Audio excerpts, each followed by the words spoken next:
9 the zone. Hey, what's up? Here we... It's a little over dramatic, isn't it? Here we go. Welcome in on this Thursday. Hi to you. Thanks for tuning in. So what, Bill? Drama queen. Yeah, that's it. I'm sort of drumming it up, aren't I? Let's just start the show, why don't we? A prominent baseball coach has pulled his name out of the hat, out of the mix at LSU, officially. Well, if doing it on Twitter with a statement is official, which it is nowadays, that's pretty official nowadays in this world that we live in, that means that you got one less candidate for the LSU job, and it's a prominent name because a lot of people have mentioned him for that job from the beginning, in fact. So there's that. We'll get into that. I'll tell you who that is and what and how and what all and all that kind of stuff. You also have, let's see, there's somebody calling me. Let me turn my ringer off. You also have the satisfaction of knowing that we are one day closer to the weekend, one day closer to Super Regional Weekend around here. And as you know, we care quite a bit about college baseball. Hallelujah! So let's get into it now, and I'll take your comments however you can get them to me. Lots of ways for you to be a part of the show. Hit me up on the text line at 885-ESPN. It's a 601 number, 885-ESPN, or 885-3776. That's the Country Pleasing text line, Country Pleasing Sausage on grocery store shelves throughout the Southeast. It is the best, period, hands down. It's not close. Give it a try. You'll see what I mean. All you got to do is eat it. And you'll see what I mean. Call me on the Davini phone. Love to hear your voice that way. Davini Equipment in Madison and in Jackson. The Davini phone, that's how you can be a part of the show on the phone. It's 995-1059, 601 number, 995-1059. So give me a call there. Love to hear your voice. We'll talk to some folks on the show today. We'll preview baseball with Ben McDonald. Big Ben, the real Ben McDonald. And I'm sure he's got an assignment this week. I don't know yet. We'll ask him which games he's going to be calling. All the announcers for the ESPN stuff will be remote. They won't be going to the stadiums. So I don't know which games or whatever. We'll find out from Ben, but we'll preview some other stuff with him. And then also, you have NFL mini camps going on. Of course, the big news nationwide as far as NFL minicamps has been that Aaron Rodgers is not showing up for Green Bay. I mean, how much can you hear about that until you're absolutely sick of it, right? For me, it was about 2 hours of it. He's not there? Okay. What next? Give me something else. It's him and then the Julio Jones trade. Well, to give us something else that we might actually care about, instead of Aaron Rodgers not going to minicamp, which why would he? We'll talk with Deuce McAllister. He's in the Saints Hall of Fame, former Ole Miss All-American running back. He is the color analyst on the Saints radio broadcast these days. And we'll just talk Saints with him, quarterback competition, all that kind of stuff. So we'll have some folks on the phone with us today. But yeah, y'all hit me up. Lots of ways for you to be a part of the show. Hey to everybody on the live stream. Got the cameras back on. So we're rolling there. You can get a kind of a peek in here to the studio. The Bureau, the Farm Bureau Insurance Studio, Farm Bureau, go! With the home team. They are your home team at Farm Bureau Insurance, your hometown heroes all over the state of Mississippi. Sven over in Germany, somehow on YouTube, he gets these notifications when we schedule the broadcast to go out on the live stream, not necessarily when we start it. See, so like it's way early. An hour and 20 minutes early when the broadcast got scheduled, he's already commenting somehow. So he saw it. He gets a notification. So glad you're here, Sven. You were officially the first one. He said that he had breaking news out of the NFL. The NFL is officially looking for a partnership town in Germany for NFL games. Berlin, I mean, you got stadiums, you got soccer stadiums that are easily convertible into football. But as you and I were talking, Sven, 20 years ago, you had football teams in Hamburg, which is a huge place, by the way, if you're not familiar with it, and a 70,000 seat stadium. I would think Hamburg would be a great, option for them as far as taking an NFL game there. But, also Munich and Berlin, you've got all those stadiums there. So we'll see. Joy is waving at us over here on Facebook. If you're tuning in on the Facebook live stream, hey to y'all. Good afternoon to you, Nick. Appreciate you being there. Roshana on Facebook said, hey, Matt, when you wear that kind of blue around here, it rains the rest of the week. You want me to wear maroon? Is that what it is? You think that would help? Well, I got some over here, in the studio. You think that would help? Yeah, we're superstitious during baseball season, aren't we? What's up, Danny? Good to see you. Will is in. And Jason on Facebook said, I looked at the sports writers, and they have us losing big and are huge underdogs. Just what I want to be. Get ready, dogs.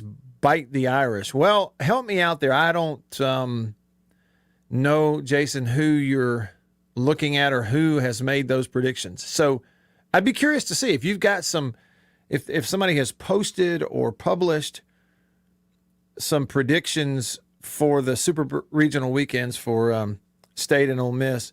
Where are you seeing that? I'd appreciate a link or to point me in the right direction. I'd be curious to see what people are doing. Outside of that, I'm not real sure I care other than the entertainment value of it. But yes, I think it's okay to be undersold as opposed to oversold. Wouldn't you say so? And then real quick, starting us off here on the Country Pleasing text line, True Maroon says, heck yeah, KP and Ben interviews in one day. Let's go. Two of the best. Yeah, they really are. So KP, I know he's going to be calling the State Notre Dame game, right? Or games, I guess. I assume the weekend. And like we said, the first one, Saturday between State and Notre Dame, 1 o'clock first pitch. You'll hear it here on this radio station starting at 12:30 with the pregame. That one's going to be carried on ESPN, the big channel. ESPN. It's actually the only one I saw, unless they changed something. It's the only super regional game that's scheduled for ESPN. All the others are ESPNU or ESPN2. Louvier texted the show. He says, please tell Deuce that the whole Louvier family says hi. And keep up the great work on WWL. I will pass it along, Louvier. You may have to remind me, okay, because Deuce is going to be on a little bit later in the show, in hour 3. So you may have to remind me by that time. I'll try my best to remember it. Nick getting in another dig at Notre Dame, trying to, ramp it up. Nick says Rudy was academically ineligible. Apparently somebody has broken down the whole, every jot and tittle in the movie and decided that he was academically ineligible. Hogjow says Vegas calls the State series a pick'em. Okay. All right. So Vegas, they're non-committal. Is that it? I sort of how that works. I know they're setting it up for voters, but I'm sorry, gamblers, not voters. Not the same thing. Not always. They're setting it up for gamblers. Yeah. So sort of non-committal. Louvier with a dig says that Rudy was offsides. A lot of people pointing that out. And then Lynn on the Country Pleasing text line says, if we are underdogs at home, someone send that to the team. Not that they need being fired up, but every little bit extra can't hurt. And I agree with that. Yeah, if you can get some bulletin board material, use that. I don't know how big of an effect it actually has in the long run, but yeah, you're right. it can't hurt, right? No, okay, so here's what I mentioned right off the top of the show. Kevin O'Sullivan, the Florida coach, is apparently going to continue being the Florida coach. He's not going to LSU. That's in his words. Here it is in a statement on Twitter today. A whole graphic put out by him in the school. It's got the Florida logo on it and a statement. It says, Kevin O'Sullivan, head coach. I am the head coach at the University of Florida and remain firmly committed to the Gators program. This is where I want to be. I do not have interest in the head coach openings at any other schools. I look forward to continuing to build on the success this program has experienced over the past 14 seasons with the goal of bringing Florida back to the College World Series as we pursue yet another national championship for Gator Nation. That is a statement from Kevin O'Sullivan, the head coach of the Florida Gators. And, so there you go. He's not going to be the LSU coach. Now, to give you just a tad bit of background, as soon as it was announced that Paul Mainieri was officially retiring, there'd been rumors, but as soon as they announced it, it was right during the week of the SEC baseball tournament. The first name, the only name that was really mentioned in reports by LSU media was Kevin O'Sullivan, Florida. Right away, we talked about that on this show with you, with others. And then you think, okay, well, there's got to be something there if they've been leaked that name and they're going with it. Something's changed. I don't know. But I did bring this up to you yesterday, that if you noticed over the last 3 to 4 days, it stopped being just a Kevin O'Sullivan discussion at LSU and became a Kevin O'Sullivan and Mike Bianco discussion. The same people that the first name they mentioned, the only name they mentioned was O'Sullivan, those same media people in Louisiana started really ramping it up behind the name of Mike Bianco. Former player at LSU, his son plays there, the whole history at Ole Miss, we get all that. And has a team that's Omaha caliber this year at Ole Miss. All right, LSU's still playing too, so they don't have to be in a hurry. Really, I don't know if they necessarily would have to be anyway, but given that their team has won a regional, is now going to play in an important super regional, a chance to get to Omaha. Got to play a team that swept them in the regular season in the same ballpark. You know, that whole storyline, but they don't have to be in a huge hurry. And Ole Miss is still playing. And then yesterday, the rumors of Pat Casey, retired coach from where? Oregon State? Yeah, he was a coach at Oregon State, retired. They're talking about he may come out of retirement. There's rumors out there swirling that he may come out of retirement and go coach at LSU, which does not seem like a fit. Mike Bianco does seem like a fit. I just thought I'd pass that along. So you're just going to change the conversation. Now, the college baseball circles and the coaching carousel, it's handled a lot differently from a media perspective as compared to, say, certainly the football one in this neck of the woods. It's not going to get wall-to-wall coverage every single day. In the state of Mississippi, there will be a lot of talk, though.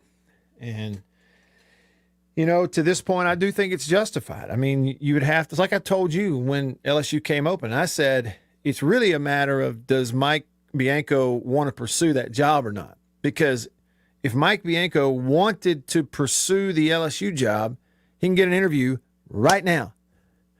They're like, come on down, you tell us when. They will happily talk to him about it. And O'Sullivan's not in the running. And I just think that until you hear otherwise, it probably makes sense to assume that there's some interest there. But until further notice. Thought I'd pass that along to you. Now, here's the other thing. It's sort of intermingled and related to that. There is a huge super regional this weekend in Knoxville, Tennessee. Do y'all remember what happened between those two schools the first time they played? It was back at the end of March. LSU had a 3-game series in Knoxville. Tennessee swept it. And we know the story of this LSU team, right? They didn't play well early in the year, and they're turning it on here late. Some hits starting to fall. They go win the Eugene, Oregon regional.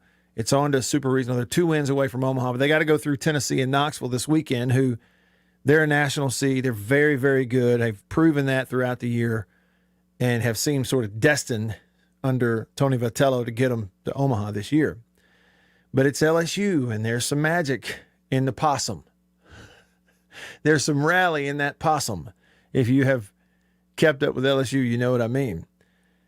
And now there's some added drama because we didn't even hear the audio on this show, but back when it happened, that series, Tennessee swept them at the end of March. Well, apparently right after that, on a radio interview, maybe that following week going into the next series, he was doing a radio interview with T-Bob Hebert and Jacob Hester down in New Orleans, and they brought up the previous series at Tennessee coming out of the sweep, and that's when Paul Mainieri said that Tennessee didn't necessarily behave very well. He said it was nasty and said that their players didn't really handle themselves with a whole lot of class. It obviously made it back to Tennessee, and there was sort of this back and forth throughout the year of that kind of thing. So let me update you on where that is, okay? Because Tony Vitello, the coach at Tennessee, commented on it yesterday. I'm going to get to that.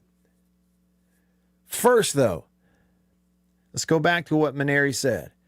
This is the audio of Paul Mainieri back on April the 1st. It was right after that sweep at the hands of Tennessee on the road, and what he said about that experience. It was an extremely hostile environment. Yeah. They were nasty. You could hear it. Nasty. You could hear it over the nasty. TV. I mean, they were into Trey Morgan's head. I mean, they were on him from the moment he walked onto that field. And, I mean, it was a difficult situation with the umpiring. There were a lot of calls that went against, kids, and they were having to deal with that. There was the other team was not handling things with a lot of class, quite frankly. And, it was an environment that those kids had been in for the very first time. Kind of a very nice way and a nice demeanor for Paul Mainieri to say a week later.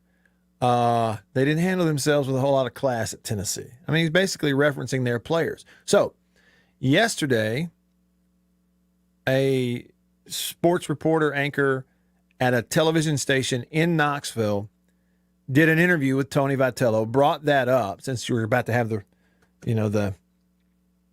rematch of that series. Tony Vitello addressed it in that interview. Here's that audio from yesterday.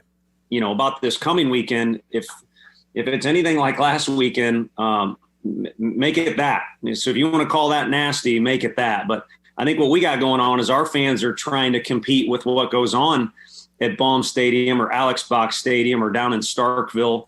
For the life of me, I can't think of who played in Oxford on Monday against Mississippi, but ask those guys how that environment was down there. You can give it a lot of different names, but the bottom line is you have the most rowdy and most electric fan bases in the country are in the SEC.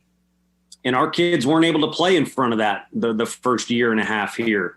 And when we talk about the program evolving, that's one thing that has changed. So if you want to rewind and go back to what happened 10, 11 weeks ago, there's always a reason someone says something. Coach Mainieri's a legendary coach, so he's not just going to come out with something, out of left field.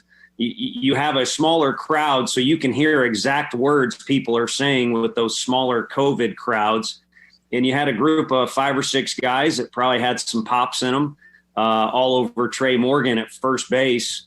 And to be honest with you, if you go back and you look at those box scores, Trey Morgan's pretty good to begin with, but they might have even motivated Trey Morgan a little bit because that guy literally could not get out on our field.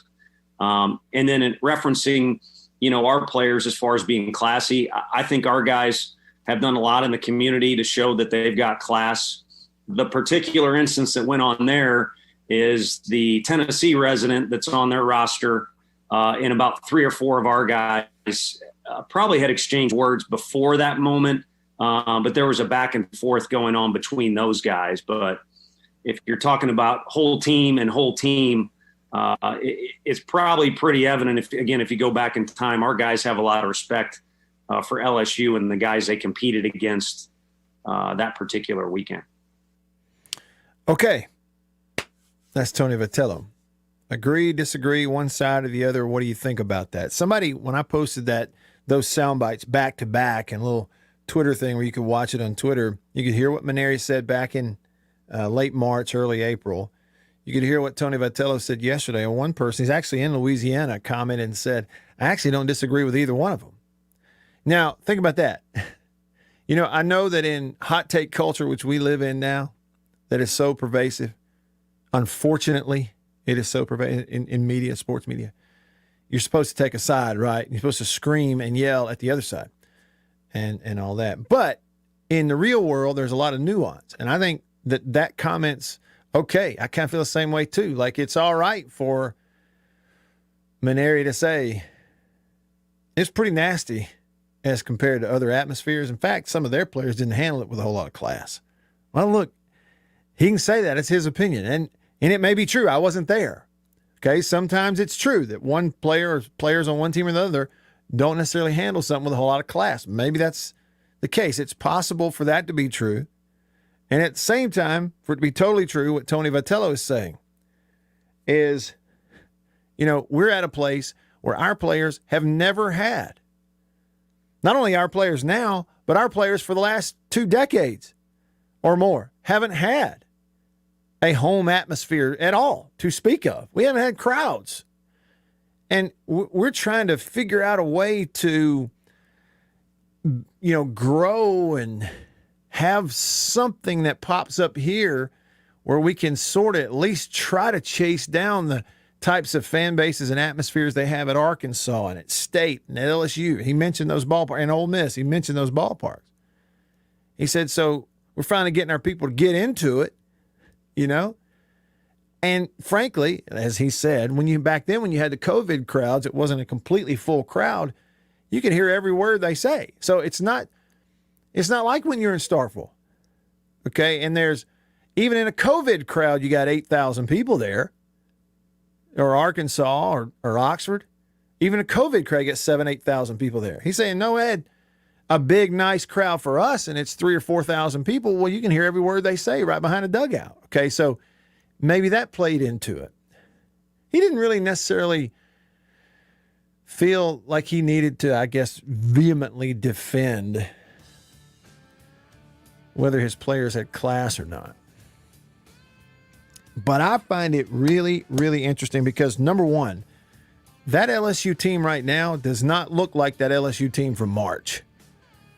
I mean, ask Oregon. And here they are. And it's LSU's team and program who they've been in this year after year after year after year. Tennessee, as good as they are, this is a first, man. It's a first kind of thing in a long, long time. And I wonder how it's going to go. To those of you on the live stream that are commenting that on the app, it's cutting in and out, there's been an update going on the streaming. They should get that squared away. Keep it right here on the live stream on Facebook or YouTube. You'll be good to go. Just getting started with you in the Bureau on this Thursday. I'm Matt. Stick around. After these messages, we'll be right back. For double enjoyment, reach for Beech Nut Peppermint Gum. It sparkles your smile, your breath, your whole sense of enjoyment. Beech Nut Peppermint in the familiar yellow pack. Jeans do come true. Blue Delta Jeans makes the best fitting, most comfortable jeans in the world. Let's dive in and see what we have here. Do what I did. Visit BlueDeltaJeans.com. Find your fit. Just for my listeners, enter discount code Matt Wyatt. Just answer the questions. BlueDeltaJeans.com. Answer the questions. Use this code. Use the code. You're going to get a discount. They are the most comfortable jeans I've ever worn.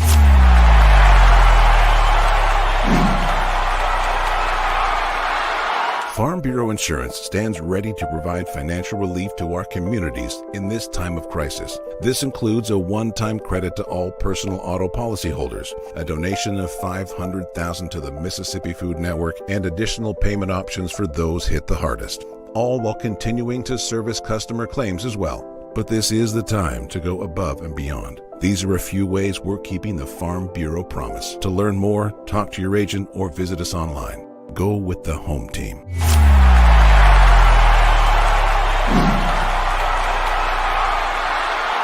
Hey, y'all, let me tell you a little bit about C Spire.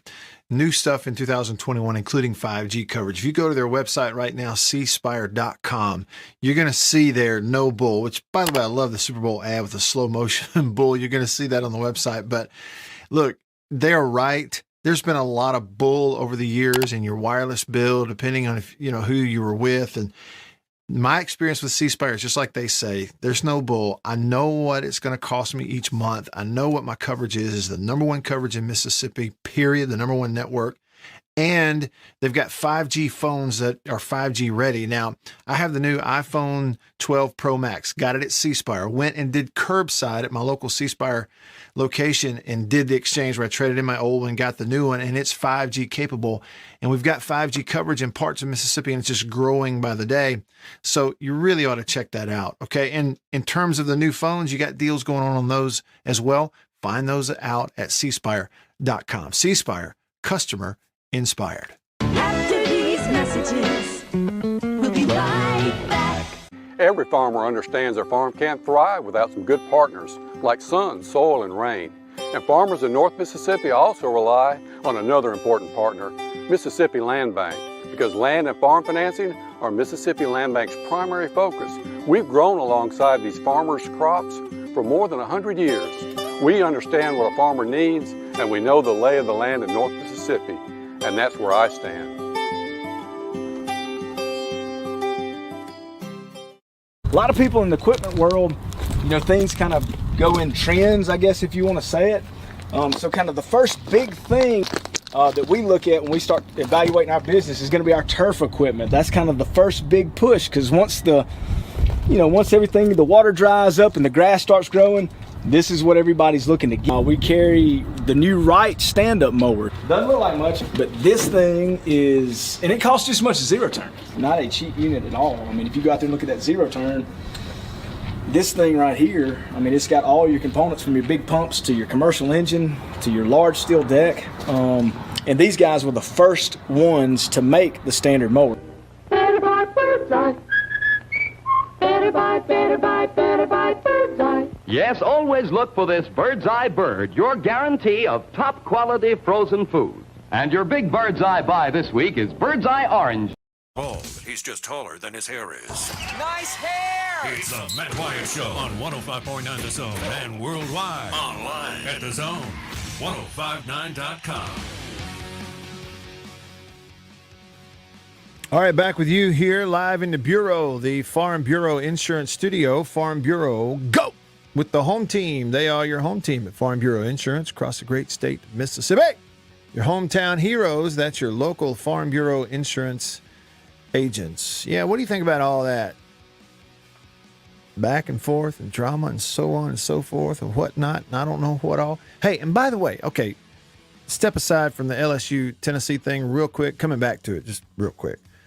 But like I said, just before we went to a break, there are a lot of folks, Lynn and Jason, some others who you guys are tuning into the show every day on a streaming app. Like you may go to the website, thezone1059.com, or you may use the iHeartRadio app.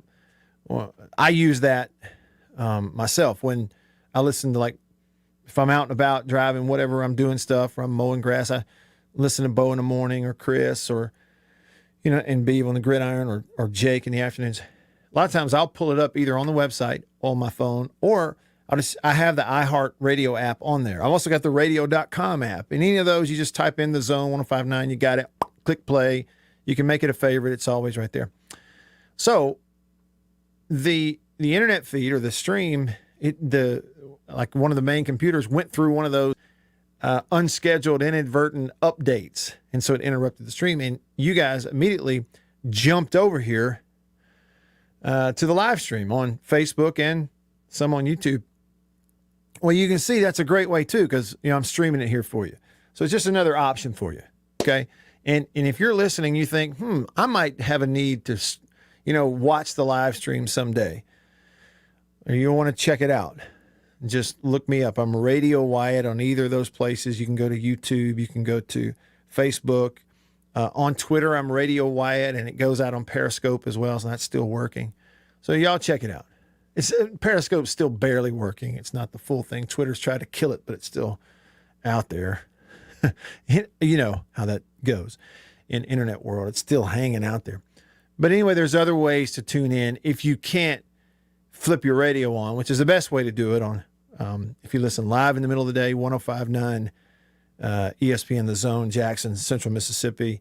If you listen via replay, you can get it at night in Vicksburg and a couple other places. So lots of ways for you to get the show. Proud of that, in fact. And, proud of you that you're tuning in. See, I thought I would get this. Anthony, for instance, on Facebook says, Paul Maneri is a crybaby. I thought we would get some of that. In fact, over here on the live stream, Wally, I'm sorry, I said the live stream. On the text line, the Country Pleasing text line, Wally says, turn that drama knob up to 10 on that Knoxville Super Regional after hearing that. Let me tell you something. Wally, this is the way, that's the tip of the iceberg deal, right? Like when you see an iceberg you're seeing the part that's above water. Well, 3/4 of it is underwater that you don't see. Okay, when we're going back, what, 2 months? April, May, a little more than 2 months ago, 10, 11 weeks ago. The talk started then. One team swept, the other one got swept. The one who got swept was, hey, they didn't have a lot of class. Said it on a live radio show. It obviously makes it back to Knoxville. Those two fan bases, particularly the Tennessee one and the teams, they didn't know they were going to play each other. They didn't play each other in the SEC tournament in Hoover. But now here we are, okay, for the marbles. Okay, all the marbles will be played for in Omaha, but we're playing for some marbles here in a 3-game super regional, and you're headed back up there where you got swept in the regular season. And oh, by the way, after you got swept, you said they didn't have class. I mean, turn that drama knob all the way up to 10. Bass Dog on the Country Pleasing text line says, classic whiny Maneri. It's the SEC. It's going to be rowdy or nasty. Get over it and play ball. He says the Tennessee coach handled that very well. To recap, here's a portion of what Maneri said. It was an extremely hostile environment. Yeah. They were nasty. You could hear it. Nasty. You could hear it over the TV. I mean, they were into Trey Morgan's head. I mean, they were on him from the moment he walked onto that field. And okay, we'll come back. Nick, Country Pleasing text, says, obviously Maneri has never been to an LSU football game at Tiger Stadium. And, I mean, it was a difficult situation with the umpiring. There were a lot of calls that went against, kids, and they were having to deal with that. There was the other team was not handling things with a lot of class, quite frankly. And, it was an environment that those kids had been in for the very first time. Didn't handle it with a lot of class, quite frankly. About this coming weekend, if it's anything like last weekend, make it that. So if you want to call that nasty, make it that. But that's Vitello. I thought he handled it pretty well also. Mansplain Country Pleasing text line says that there's no way anybody was going from Gainesville or Knoxville to Baton Rouge without a huge pay raise, and I'll bet Florida and Tennessee can match any pay raise. So talking about O'Sullivan taking his name out of the hat for the LSU job. And by the way, if you're just tuning in, that did happen. He took his name out of the hat. Kevin, he texts the show and says there may be more distractions playing at home in the postseason than on the road. Everything is regimented and you are on a tight schedule, and it's just recent. He said it's just different. LSU has experienced that, and Tennessee will have to make some huge adjustments in those areas just because it'll be new to them. He says, I'm speaking from recent experience with my own team playing in the postseason. And I can see that. Yeah, I mean, it all does kind of come down to, like, individually, how do you handle it, right? Individually, within the structure of the team. If you got older guys, you expect them to handle it better. But what about the idea that, these LSU kids have been through this postseason stuff a little more than these Tennessee kids have? I mean, Clyde says it on Facebook. Tennessee, LSU, the players will decide it on the field. Stay tuned. Look, they will decide it. I just wonder what it's going to look like. I mean, Tennessee's better than LSU, but you don't have to be an LSU fan to just state the obvious. LSU has something. They have some kind of confidence that they always seem to be able to tap into, especially in the postseason. Davini Equipment phone line, Davini Equipment in Madison and in Jackson, your Kubota dealer. Judy on line 1. What's up, Judy? Hey, Matt, how are you doing today? I'm doing great. Hope you're doing well. Good. I am, except I'm sick of the rain. Yeah, I know. We've had a week of it, haven't we? Oh, yeah. And I think it's going to rain my grandson's baseball games out tonight in Ackerman. Well, it probably will. I hate to say it, but it probably is going to do that. Well, yeah. I enjoyed watching you pitch for the Virginia Cavaliers over the weekend.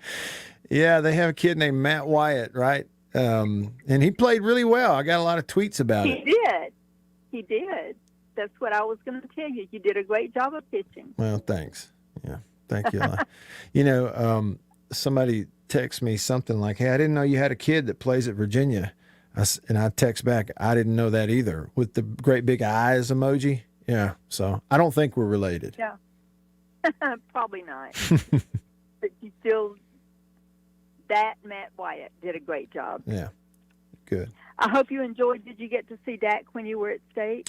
No, I saw him on a TV screen, and my friend Jay Perry, his big noggin was right in the middle of the screen. He's hanging out with Dak. But I did see that he was there and hanging out. I saw yesterday, Judy, the news came out where Dak is jumping over. He's going to be a Nike representative, and he's getting a big payday for it. Great. Yeah. That will help him. Yeah, I guess that's right. Maybe he'll let me hold 100 someday. Judy. Maybe so. Maybe so. Hey, I hope it doesn't get rained out, but just hang in there and keep an umbrella handy. We're hanging. All right. Thank you Y'all for the call. take care. Have a good week, okay? All right. You too. Thank you. And what Judy's referencing, Virginia had a kid named Matt Wyatt who was a big-time part of them winning their regional up there. And now Virginia, they're playing Dallas Baptist, and they're 2 wins away from Omaha. May just get in there. All right, let's see here. Doggone. What you got for me, Doggone, on the Country Pleasing text line? Says, Matt, here's what scares me about Notre Dame this weekend. Against the top 50, State has a 57% winning percentage. Notre Dame has an amazing 74%. He said, by the same token, Ole Miss is at 60% versus Arizona at 56% against the top 50. He says State has a tough road to hoe. Yeah, there's some stats for you. There are some stats.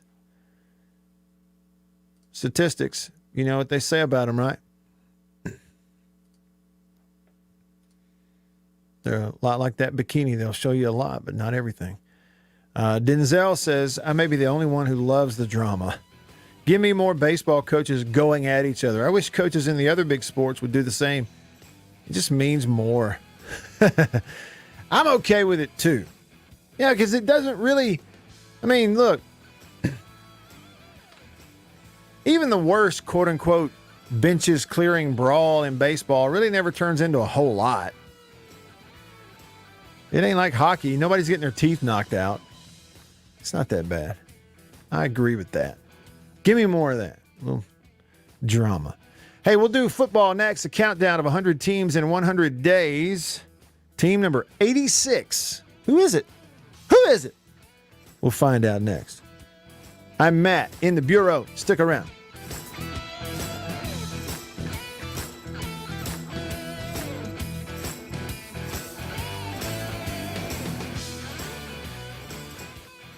When it's more than just your lawn, it deserves the Kubota Z4. After these messages, we'll be right back. Arrived today. Jeans do come true. Thank you, Blue Delta. Yeah, jeans do come true. That's what the bag says. Blue Delta Jeans makes the best fitting, most comfortable jeans in the world because they are uniquely made for you and only you. Raw denim jeans, custom fit, hand-tailored in Tupelo, Mississippi, my hometown. Let's dive in and see what we have here. Do what I did. Visit BlueDeltaJeans.com. Find your fit, design a jean, and before you know it, you'll be addicted. Just for my listeners, enter discount code Matt Wyatt, all lowercase. Again, that's if you listen to me, you can use discount code Matt Wyatt, all lowercase, and at checkout, you're going to get a 10% discount off your order. So I just went online, ordered them, BlueDeltaJeans.com. A couple weeks ago, went in. I didn't go get measured. I just entered, what I knew about myself. I just answered the questions, and here they are at my doorstep a couple weeks later.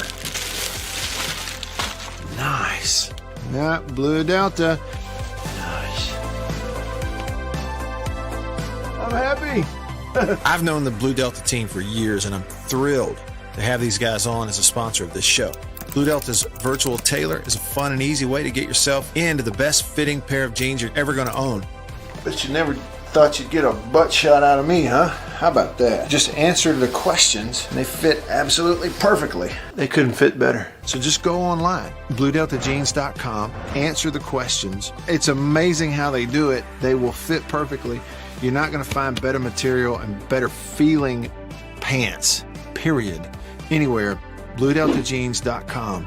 Use this code. Use the code. You're going to get a discount. They are the most comfortable jeans I've ever worn. I promise you that.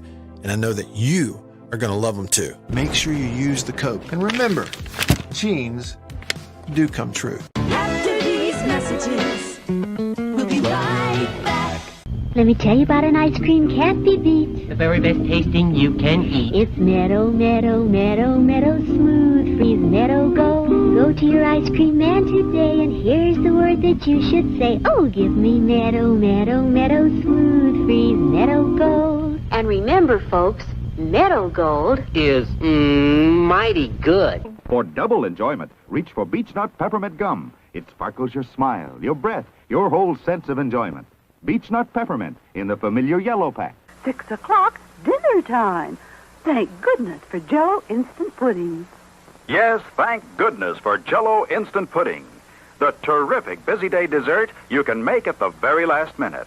See how quick and easy. Just add it to cold milk and beat it up. That's all. By the time you're ready to eat it, it's all ready for you. Jello instant pudding, made by the famous Jello folks. So creamy, so nourishing, so delicious.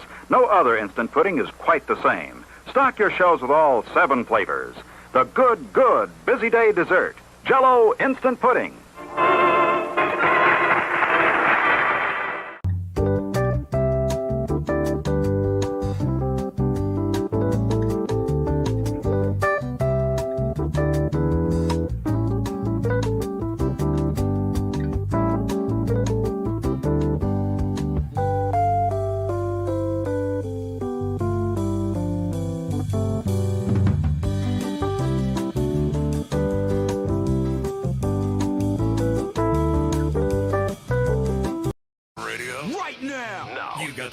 Show on 105.9 The Zone and online at thezone1059.com.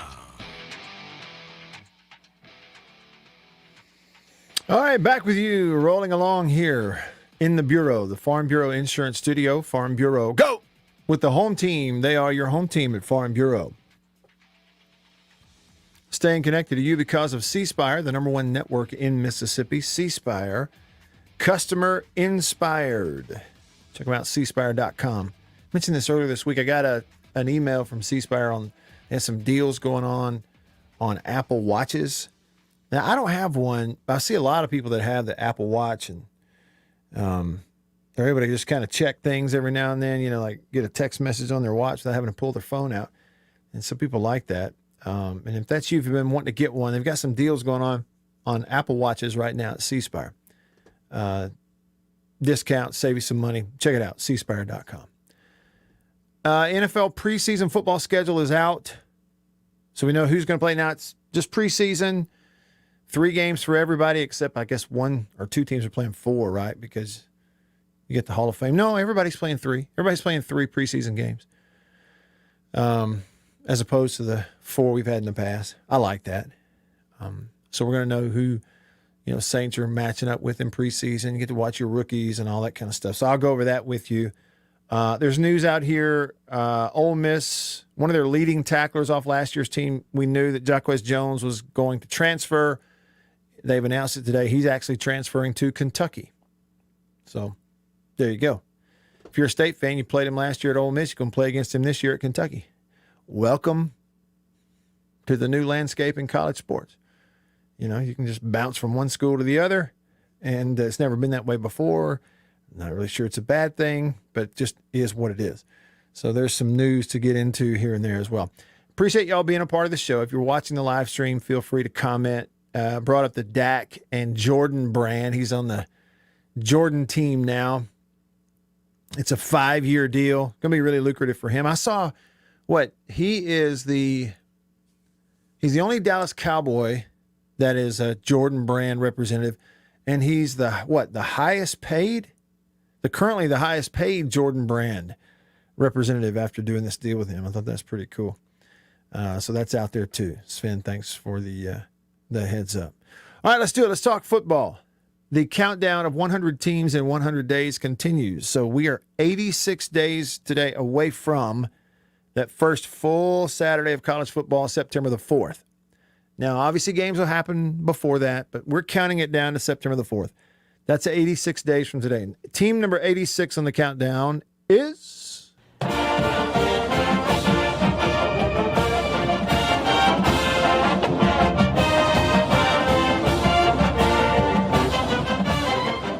That would be the Georgia State Panthers. Now, 2 teams ago, 88 was Georgia Southern. In between was Illinois from the Big Ten. So team number 86 on the countdown, Georgia State from the Sun Belt, from downtown Atlanta. Have you ever seen their campus? It's just a bunch of buildings in downtown Atlanta. That's what it is.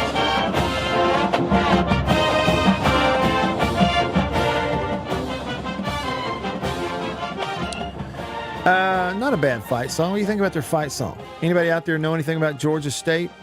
Let me tell you what I know based on what's on my computer screen, huh?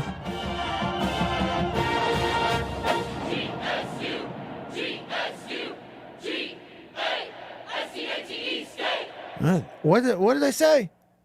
What was that? Anyway, Georgia State. Yeah, I mean, the campus is smack dab in the middle of downtown metro Atlanta. You're driving around on one-way streets down there through Atlanta. That's where it is. More on that in a bit. Last year, Georgia State won 6 games. They only played 10. They played 9 games in the regular season. 8 of them were conference games. They only had 1 game that was outside of their conference. I'm trying to figure out who that was. That'd be East Carolina. Yeah, they played East Carolina out of conference. I mean, everybody else they played was in their conference, the Sun Belt. Okay, but they played 9 regular season games and went 5-4 last season. They started the season off with an overtime loss to Louisiana. Week 2, the game against Charlotte got postponed. They didn't get to play it. Never made it up. They came back week 3. For them, week 3 was the first weekend in October, and that's when they beat East Carolina by 20 points, beat them 49-29. And then it was kind of back and forth. They'd lose, win, lose, win. They didn't win 2 games in a row until the final 2 weeks of the season. They never lost 2 games in a row at any point during the year. So after going 1-1, win over East Carolina, they lost at Arkansas State, gave up 59. They beat Troy in a 2-point win, close, high-scoring win. They lost to Coastal Carolina 51-0. Then they turn around the next week, put up 52 and beat Monroe. Then turn around and lose 17-13 to App State on the road. But as I said, they finished the year, the last 2 weeks of the regular season, which were the week before Thanksgiving and then the week of Thanksgiving. They beat South Alabama on the road and then beat Georgia Southern, in-state rival in the Sun Belt, in back-to-back weeks. Went to a bowl game, the Lending Tree Bowl, I don't know where, what, but played it on Saturday, December 26th, and they beat Western Kentucky 39-21. So 6-4 in their 10 games that they played last year was all they had. So Georgia State this year, they're Sun Belt, so they're going to play, that full Sun Belt schedule, which actually start for them in early October. But the first 4 weeks of the year, they are non-conference, which includes a trip to Auburn. They're going to open against Army. They're going to go to North Carolina in week 2, Charlotte week 3, and then go to Auburn in Auburn, Alabama, the week 4 of the season, the last week of September.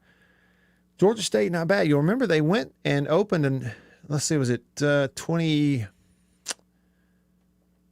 I think it was 2019, right? When they went to Knoxville and beat Tennessee early in the year. Sure did. So that's Georgia State. One thing that's interesting about them, too, I mentioned downtown Atlanta. They play in the old Atlanta Braves Stadium. Georgia State plays at what was Turner Field. You'll remember when the Braves moved out of downtown Atlanta, they're going to build what was then SunTrust Park. Now it's Truist Park, just north Atlanta, Cobb County. And they left Turner Field. which is right across the street from the old spot where Atlanta Fulton County Stadium was. Turner Field, where they played from like 96 to whenever here recently. And it was just sitting down there, not being used. And so they do a deal where they convert it to a football stadium, and now it belongs to, I guess it still belongs to the city of Atlanta, but it's the home stadium for Georgia State. And, I think it was 2 years ago, 2019, right? So it would have been John Hendricks last year as the head football coach at Jackson State. Jackson State played a game in that stadium early in the year. But anyway, that's where they play. We got to do the famous alums. Okay, have you looked at them? I have, and guess you're not going to believe this when I tell you two of them anyway. There's a lot of them, but there's two of them. Julia Roberts. What? And Ray Stevens. Oh, come on. It's me again, Margaret. Yeah, that's two of the ones. Rick Wrightmuth, who does the weather on Fox, is also an alum of there. How about that? Okay, so, I didn't know. Folks that are... I had no idea Georgia State had that kind of history. Julia Roberts. Julia Roberts went to Georgia State. All right, let's see here. Julia Roberts. Ray Stevens. Yep.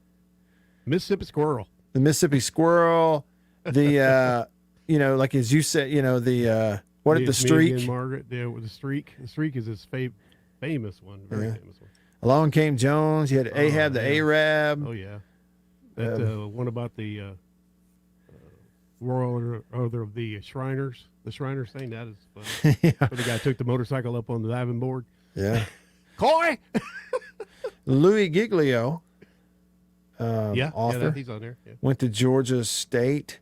Any others that jump out at us in terms of who was this? Somebody that played for the Saints. Who was that? Ludacris also. Oh, yeah, Ludacris. Yeah, he went to Georgia State. Will Lutz. Mm-hmm. Albert Wilson, former Kansas City Chief, now a member of the Miami Dolphins. He went there. Yep. Okay, so they've had a few football players coming in and out of there. How about that, though? Julia Roberts. I mean, like on your list of famous alumni, it kind of starts with Julia Roberts, I would say, if she's on your list. Pelican Brief. For me, if you're saying, all right, name one Julia Roberts movie that you wouldn't mind watching again. Starts with, okay, Pelican Brief number 1. Not Pretty Woman. That's not my thing.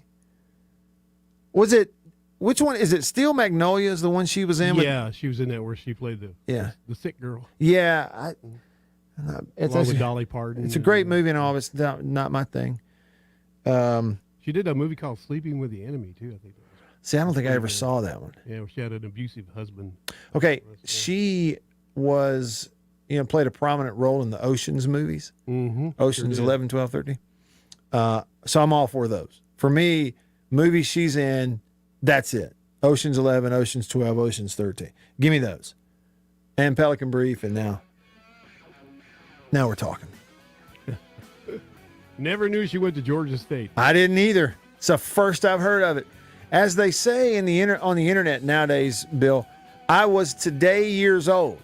Yep. When I learned that Julia Roberts went to Georgia State. There's team number 86 on your countdown of 100 teams in 100 days. When we come back, it'll be hour number 2 of the show. And if everything goes according to plan, we will talk a little baseball with Ben McDonald from ESPN SEC Network, former LSU Tiger. That's all coming up in hour 2. Y'all stick around.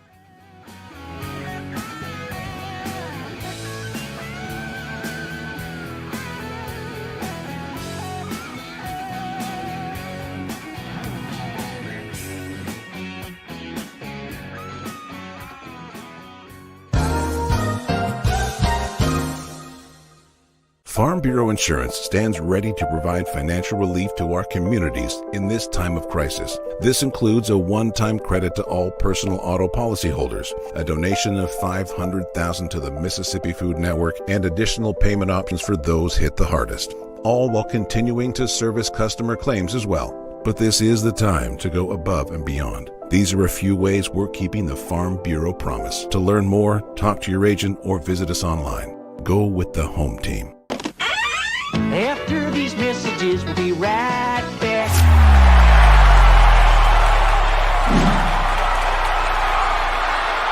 We are about to have a fire and cook some sausage. A country pleasing sausage is outstanding whether you cook it over a fire or in the house. Cook some of this right here. It's green onion flavor. You see that?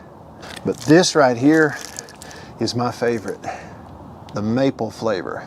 And this is great for breakfast. It's awesome cooking it in the house because it makes the whole house smell good. Oh yeah. Let's eat country pleasing sausage, the best, hands down. If you go to countrypleasing.com, you can actually order this and deliver it to your house. Country pleasing sausage, hands down, the best. Trust me. Davini Equipment, Spring Ridge Road in Jackson, Highway 51 in Madison. Hey y'all, let me tell you a little bit about C Spire. New stuff in 2021, including 5G coverage. If you go to their website right now, cspire.com, you're going to see their no bull, which, by the way, I love the Super Bowl ad with the slow motion bull. You're going to see that on the website. But look, they're right. There's been a lot of bull over the years in your wireless bill, depending on if, who you were with. And my experience with C Spire is just like they say, there's no bull. I know what it's going to cost me each month. I know what my coverage is the number one coverage in Mississippi, period, the number one network. And they've got 5G phones that are 5G ready. Now, I have the new iPhone 12 Pro Max, got it at C Spire, went and did curbside at my local C Spire location and did the exchange where I traded in my old one, got the new one, and it's 5G capable. And we've got 5G coverage in parts of Mississippi, and it's just growing by the day. So you really ought to check that out, okay? And in terms of the new phones, you got deals going on those as well. Find those out at cspire.com. C Spire, customer inspired. After these messages, we'll be right back. Jeans do come true. Blue Delta Jeans makes the best fitting, most comfortable jeans in the world because they are uniquely made for you and only you. Let's dive in and see what we have here. Do what I did. Visit BlueDeltaJeans.com. Find your fit, design a jean, and before you know it, you'll be addicted. Just for my listeners, enter discount code Matt Wyatt, all lowercase, BlueDeltaJeans.com. I just entered, what I knew about myself. I just answered the questions, and here they are. Nice.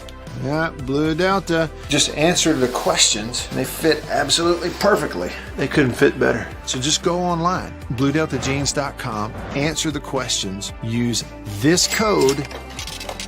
Use the code, you're going to get a discount. They are the most comfortable jeans I've ever worn, and I know that you are going to love them too.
This community is our community, and our clients are friends and neighbors. They deserve the very best, and they get it. From financial expertise to 5-star service, tell us about your dreams, and we'll make it our mission to help you achieve them. Visit HancockWhitney.com today. WRKS Pickett's Jackson. Hi, John. It's time to get back to the Matt Wyatt Show. Live in the studio. Online at thezone1059.com and on your radio at ESPN 105.9 The Zone. All right, here we go. Hour number 2 off and running with you on this Thursday. I'm with you, Matt here. Bill's here. Thank goodness Bill's here. We don't have a show if Bill's not here. I can talk all I want to. You never hear me. Too much pressure, man. Don't push pressure. I mean, there's a lot riding on your shoulders, brother. Glad you're here. Anxiety's kicking in now. Most importantly, glad folks are listening. What's the point in doing a show if nobody listens? And they are, as you can see on the live stream. Folks commenting, appreciate y'all being along. Feel free to text me today on the Country Pleasing text line. If we have guests throughout the show, which we will, and you have a question you want to get in for them, that's a great way to do it while we're talking on the air. You can just text me a question on the Country Pleasing text line, 885-ESPN. For instance, right now, a chance for us to talk a little baseball with a guy we talked to last week in previewing regionals, and this time it's previewing super regionals. He is the real Ben McDonald on Twitter. Y'all give him a follow if you don't already, but you see him and hear him on your TV, especially as we get into the postseason. Ben McDonald with you right now on your radio. Ben, appreciate you giving me a little bit of time here going into Super Regional Weekend, and we got 16 teams, and I'm sure that you'll be paying attention to some of those. Do you know which ones you're going to be watching and covering as of right now? Well, I have the Super Regional. Well, first of all, good to be with you guys, man. Always You too. A pleasure to be with you guys. But, yeah, I've got East Carolina and Vanderbilt are my 3 games, and we kick it off tomorrow, 11 o'clock Central Time on ESPN2. And, you know, our matchup is really pitching heavy. Everybody knows about Mar Rocker and, of course, Jack Leiter. And East Carolina's got a real dude, too. Gavin Williams is a first-round talent, and he's big-time, too. So we got some big arms on the mound in this one, so I'm looking forward to that. Well, and I mean, I'm assuming Kumar Rocker is going to throw right off the bat tomorrow. Is that right? Yes. Kumar's going game 1, Leiter game 2, and Gavin Williams to go game 1 for East Carolina. And he, like I said, he is a real dude, too. He's got a fastball even better than what Kumar's got. He's up to 98 miles an hour, another big kid, 6'6", and so we got some real power arms kicking this thing off tomorrow. Man, how are these college kids supposed to hit 98? Just swing and hope? Well, you know, the velos have gone up over the years, but, you know, you see kids adjust, and I think the game is about adjustments. And even at the big league level, we're seeing really, really high velocities when you get them in fastball counts getting turned around. So I don't know that much about how much velocity plays a part in it anymore. I think kids are just geared to hit it. And, of course, the SEC kids see it. You know, the mid-90s fastball is nothing unusual for them anymore to see. And it's nothing unusual across the country as hard as kids are throwing now. So I think kids have just learned how to adapt to it. Sure. Ben McDonald on your radio right now, analyst with ESPN and the SEC Network throughout the year, talking college baseball.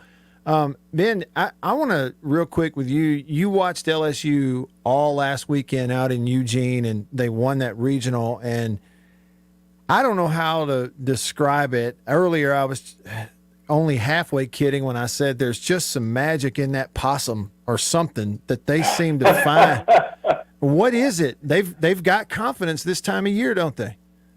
Yeah, they do, you know, and, you know, you didn't see it really coming. They did finish the SEC schedule strong, as you know. They won their final 3 for their last 5. But then they go to the SEC tournament. Most people thought it was a play-in game, and they really didn't show up. They lose 4-1 to Georgia, and they were kind of a bubble team. You know, you just didn't know. And then they dropped game 1 of that regional, and we know the percentages when you drop game 1 of a regional, and LSU's strength's not been its pitching depth. You know, pitching depth's not been its strength at all this year. And so after LSU dropped game 1, you knew it was going to be an uphill battle. But I don't know. It's almost like they lost game 1. They say, hey, we got nothing to lose now. Let's go play. And they played the best baseball that I've seen them play. And, you know, I'm happy for Paul Maneri, you know, his last little ride. And I think LSU's hoping they can create something like Florida State did for Mike Martin a couple of years ago in a deep run. But you didn't see it coming. It's been overall a disappointing year for LSU. But yet, like you said, Paul Maneri and his history at LSU, he has got his kids playing the best towards the end of the season. It looks like they're doing it again. They're playing as good as I've seen them.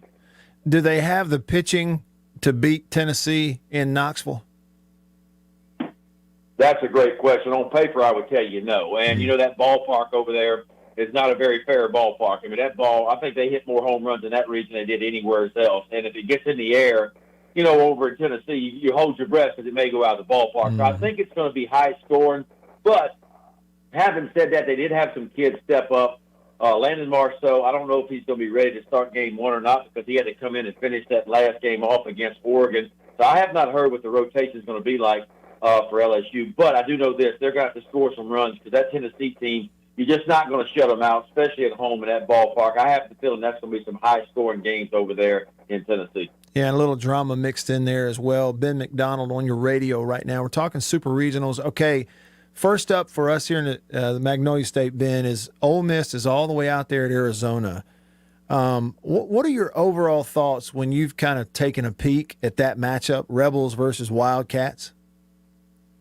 Well, it's obviously a very offensive super regional. You look what Arizona's done, and I think they're towards the top, maybe fifth in the entire country. They're averaging 8.5 runs a game. Their batting average is .327. It's a ballpark where the ball moves around, flies pretty good out there. And so about Ole Miss's offense. It's been a really, really good offense, too, one that averages over 7 runs a game. I think top 25 in the entire country. So I look for some runs to be scored in that one, too, And, if you're an Ole Miss fan, you got to hope that Casey can continue to pitch the way he's pitched in Broadway, and you're going to have Derek Diamond and Myers and McDaniel and all those guys step up. And you got to hope you keep swinging the bat like you have. The good news for Ole Miss is they won't be intimidated by anything. They've been through the gauntlet like all these SEC teams.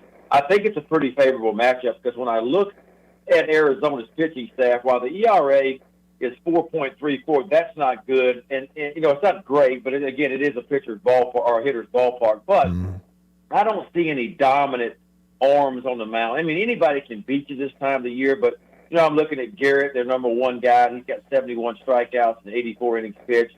There's not any what I could call just shut you down kind of pitchers on that staff. So I think it's going to be high scoring for sure over there, and I like Ole Miss's chances. I really do. I think this team has overcome a lot, like a lot of teams, all the injuries up and down across the board to the pitching staff and to the position players. But yet Mike Bianco's got his team really playing well and playing with a lot of confidence right now. So I like Ole Miss's chances out there. Ben, I'm watching Doug Nikhazy last week. He was great in his start, and then they brought him out of the pen in that Game 7, that final game against Southern Miss.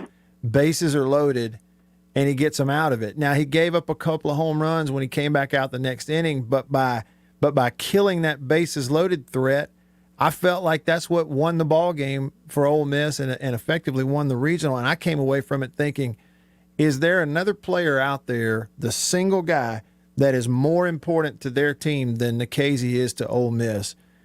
Am I going overboard, or am I on the right track, you think?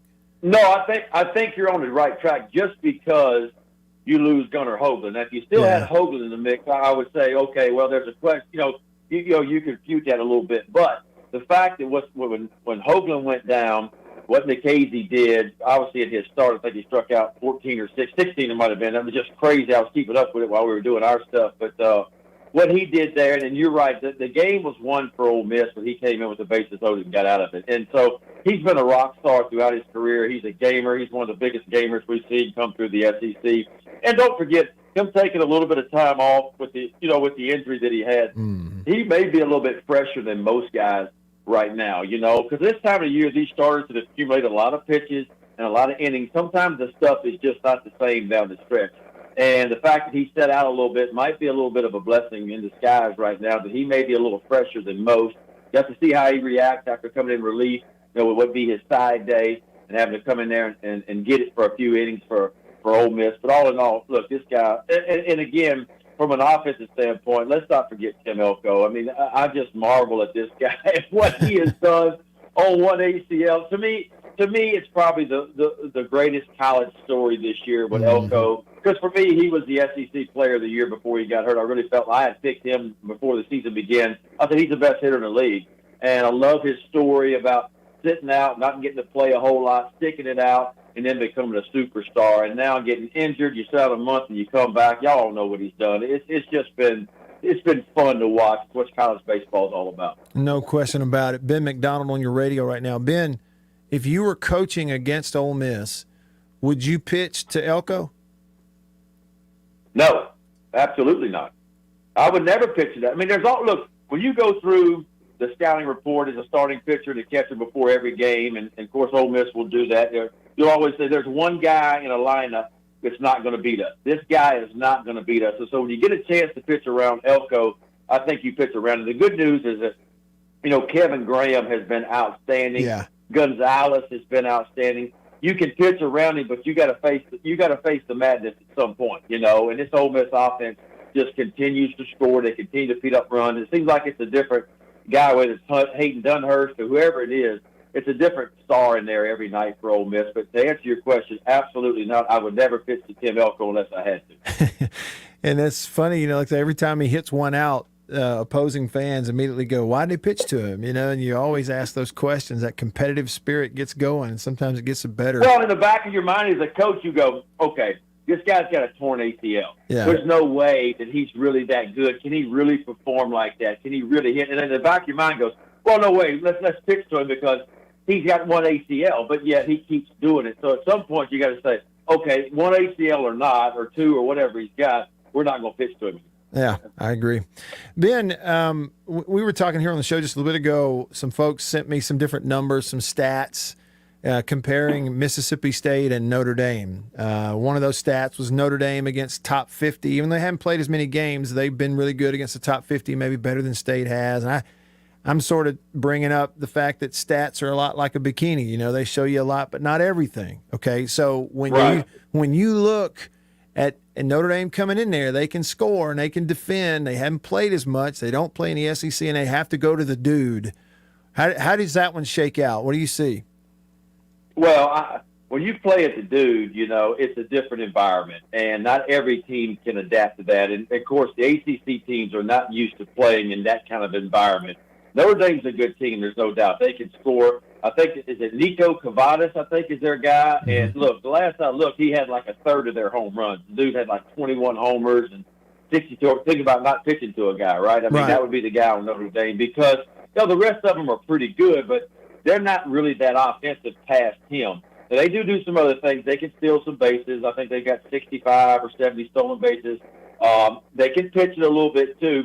But I still like Mississippi State chances because they're at home. And you get in that environment, it's just different. And the ACC is really a good conference, but it is not the SEC when it comes to crowds and those kind of environments that you see there. And so I really think at the end of the day, the experience that Mississippi State's going to run out there, with Tanner Allen and Rowdy Jordan and Logan and Cameron James and, Kellen Clark's been a big boost toward the back in that lineup since he got healthy too. And you got enough pitching. We've always said it about Mississippi State. I still think there's enough arms out there in Bednar and McLeod, the starters. Of course, when Landon Sims it's like Kevin Kopp's coming in, you can turn the lights out and go home almost, And so I still like Mississippi State's pitching, and I like that environment for them, and I think State comes out of that one. And Ben, if they come out of that one, we're looking at Omaha, right? And if you just say, okay, let's project. It's just a big old hypothetical, but if State gets in there, they're going to be on the opposite side of the Omaha bracket from Vandy,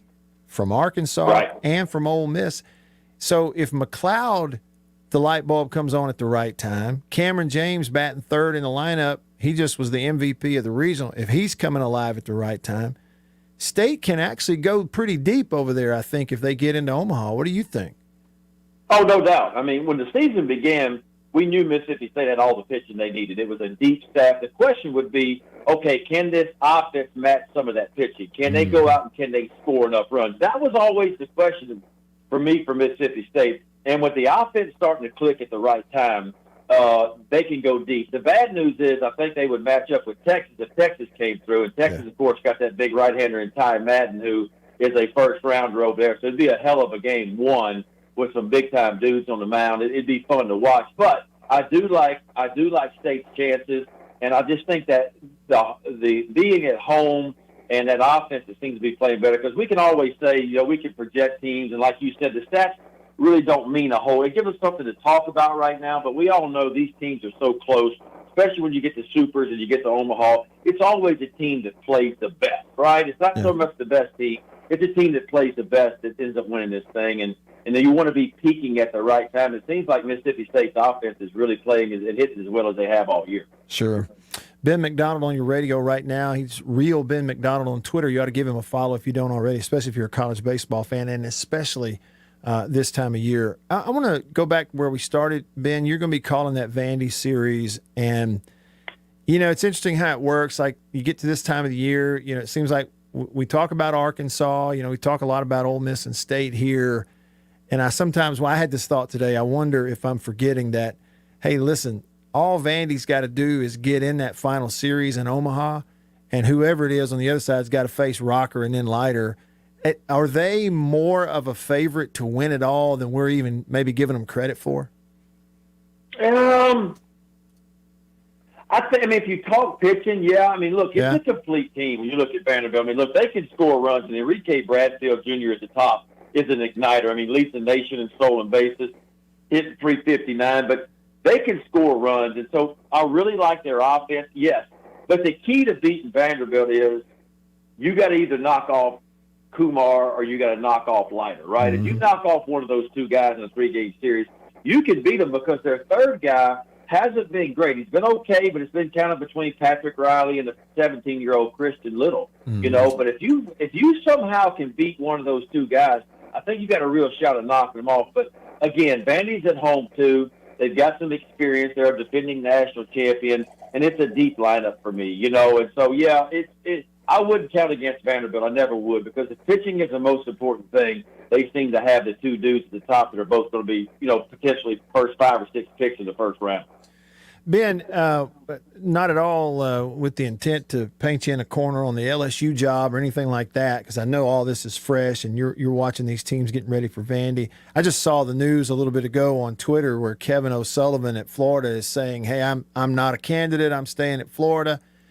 What do you think with the way they finished? What do you think about him in Florida going forward, and what does that mean, do you think, for that LSU opening? Well, Sully, before this year, Sully had been to 7 of the last 10 College World Series. Nobody else could say that. So he's a hell of a coach. He recruits well. He gets uber talented guys to come in there. They didn't finish like everybody thought they would. They were preseason number 1. And they really started playing the better down the stretch, and nobody saw what coming yesterday or this last weekend happened. Nobody saw that coming in, going 0-2 and getting really just boat raced in both of them. But at the end of the day, he's a good coach. Now, what I heard through the grapevine, he was at the top of the list for LSU along with some others, and I don't know what's happened because I'm not involved in that, but evidently he's backed out of it or LSU got cold feet or something. I don't know, but I've been hearing a bunch of names, including the guys that I'm going to see. I've been hearing Cliff Godwin's name mentioned, who was an assistant under Mike Bianco. He assisted at LSU, at Vanderbilt before he got the East Carolina job. And so Casey's name's being mentioned, the former Oregon State coach.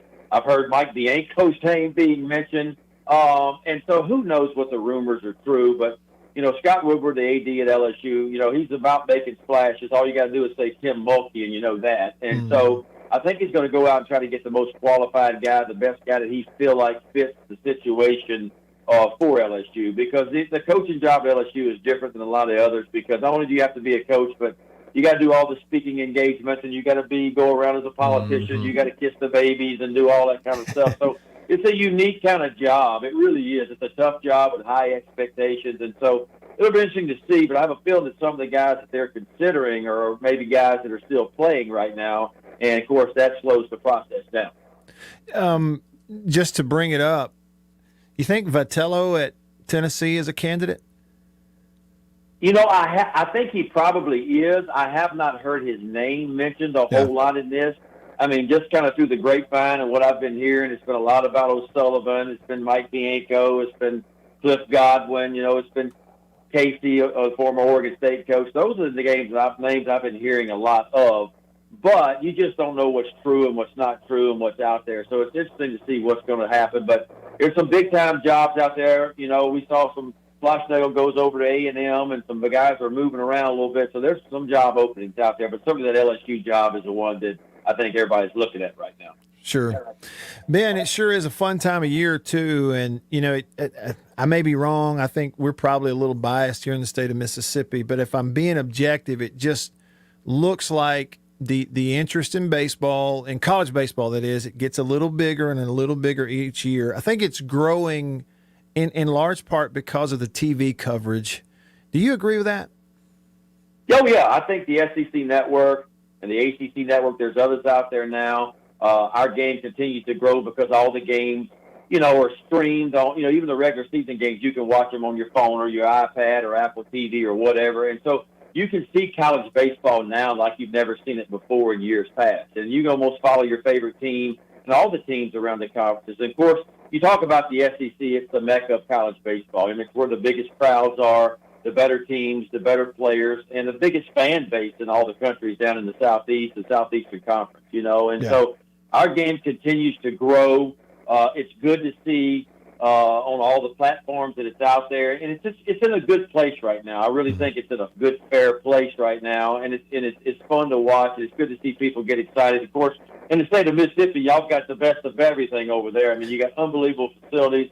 I love Scott Berry. Southern Miss has a hell of a program too. What Mike Bianco has done, Coach Lim over at State, and the fan bases that are out there in the state of Mississippi, man, it's fun to watch. Of course, you know about the LSU fan base in South Carolina and Florida and around the league, so it's fun to watch. No doubt about it. Hey, Ben, can't say thanks enough. We're all going to be watching and listening to you tomorrow, East Carolina and Vandy. Thank you so much. Talk to you soon. Look forward to it. Thank you. Thank you. That's Ben McDonald. Real Ben McDonald on Twitter. Give him a follow if you don't already, especially if you're a baseball fan and especially this time of year. Your reaction to some of Ben's comments and thoughts during that interview, we'll get to those next. Thanks for your text, and I see your comments on the live stream too. We'll get to those when we come back. And there it is, a proposed playoff expansion. How many teams? It's out there. I'll tell you those details coming up. Right here in the Bureau, the Farm Bureau Insurance Studio. I'm Matt. Stick around.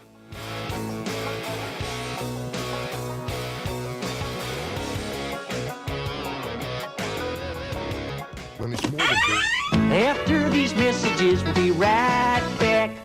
Better buy Birdseye. Better buy, better buy, better buy Birdseye. Yes, always look for this Birdseye Bird, your guarantee of top quality frozen food. And your big Birdseye buy this week is Birdseye Orange Juice. Easy, you can serve it in a minute. Thrifty, it will save you money. Orchard fresh and delicious. Better buy Birdseye. Better buy, better buy, better buy Birdseye. Now, if you know your oats and want to feel your oats and taste how good an oat cereal can be, well, you'll go for Cheerios. Great way to start the day with really great eating. That's Cheerios, one of the few foods made from oats. The tasty cereal grain everyone should have at breakfast. Crisp and golden as only a toasted oat cereal can be. And nourishing? Why, a Cheerios breakfast gives you the power protein that grown-ups need to help stay in trim and youngsters need to grow on.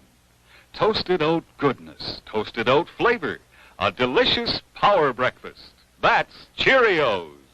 Let me tell you about an ice cream can't be beat. The very best tasting you can eat. It's Meadow, Meadow, Meadow, Meadow Smooth Freeze Meadow Gold. Go to your ice cream man today, and here's the word that you should say. Oh, give me Meadow, Meadow, Meadow Smooth Freeze Meadow Gold. And remember, folks, Meadow Gold Is mighty good. For double enjoyment, reach for Beech Nut Peppermint Gum. It sparkles your smile, your breath, your whole sense of enjoyment. Beech Nut Peppermint in the familiar yellow pack. 6 o'clock, dinner time. Thank goodness for Jello instant pudding. Yes, thank goodness for Jello instant pudding. The terrific busy day dessert you can make at the very last minute. See how quick and easy. Just add it to cold milk and beat it up. That's all. By the time you're ready to eat it, it's all ready for you. Jello instant pudding, made by the famous Jello folks. So creamy, so nourishing, so delicious. No other instant pudding is quite the same. Stock your shelves with all 7 flavors.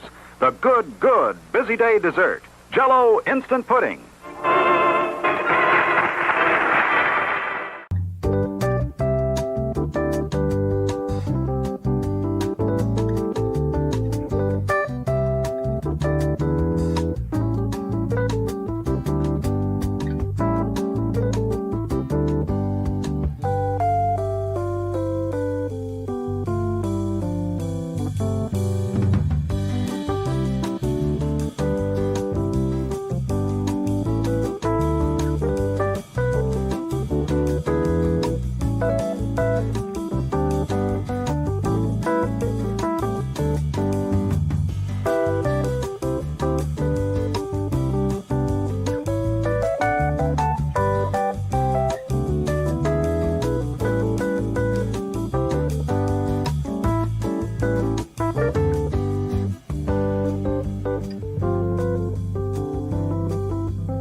Sports Talk. I'm talking way back. It's the Matt Wyatt Show on 105.9 The Zone.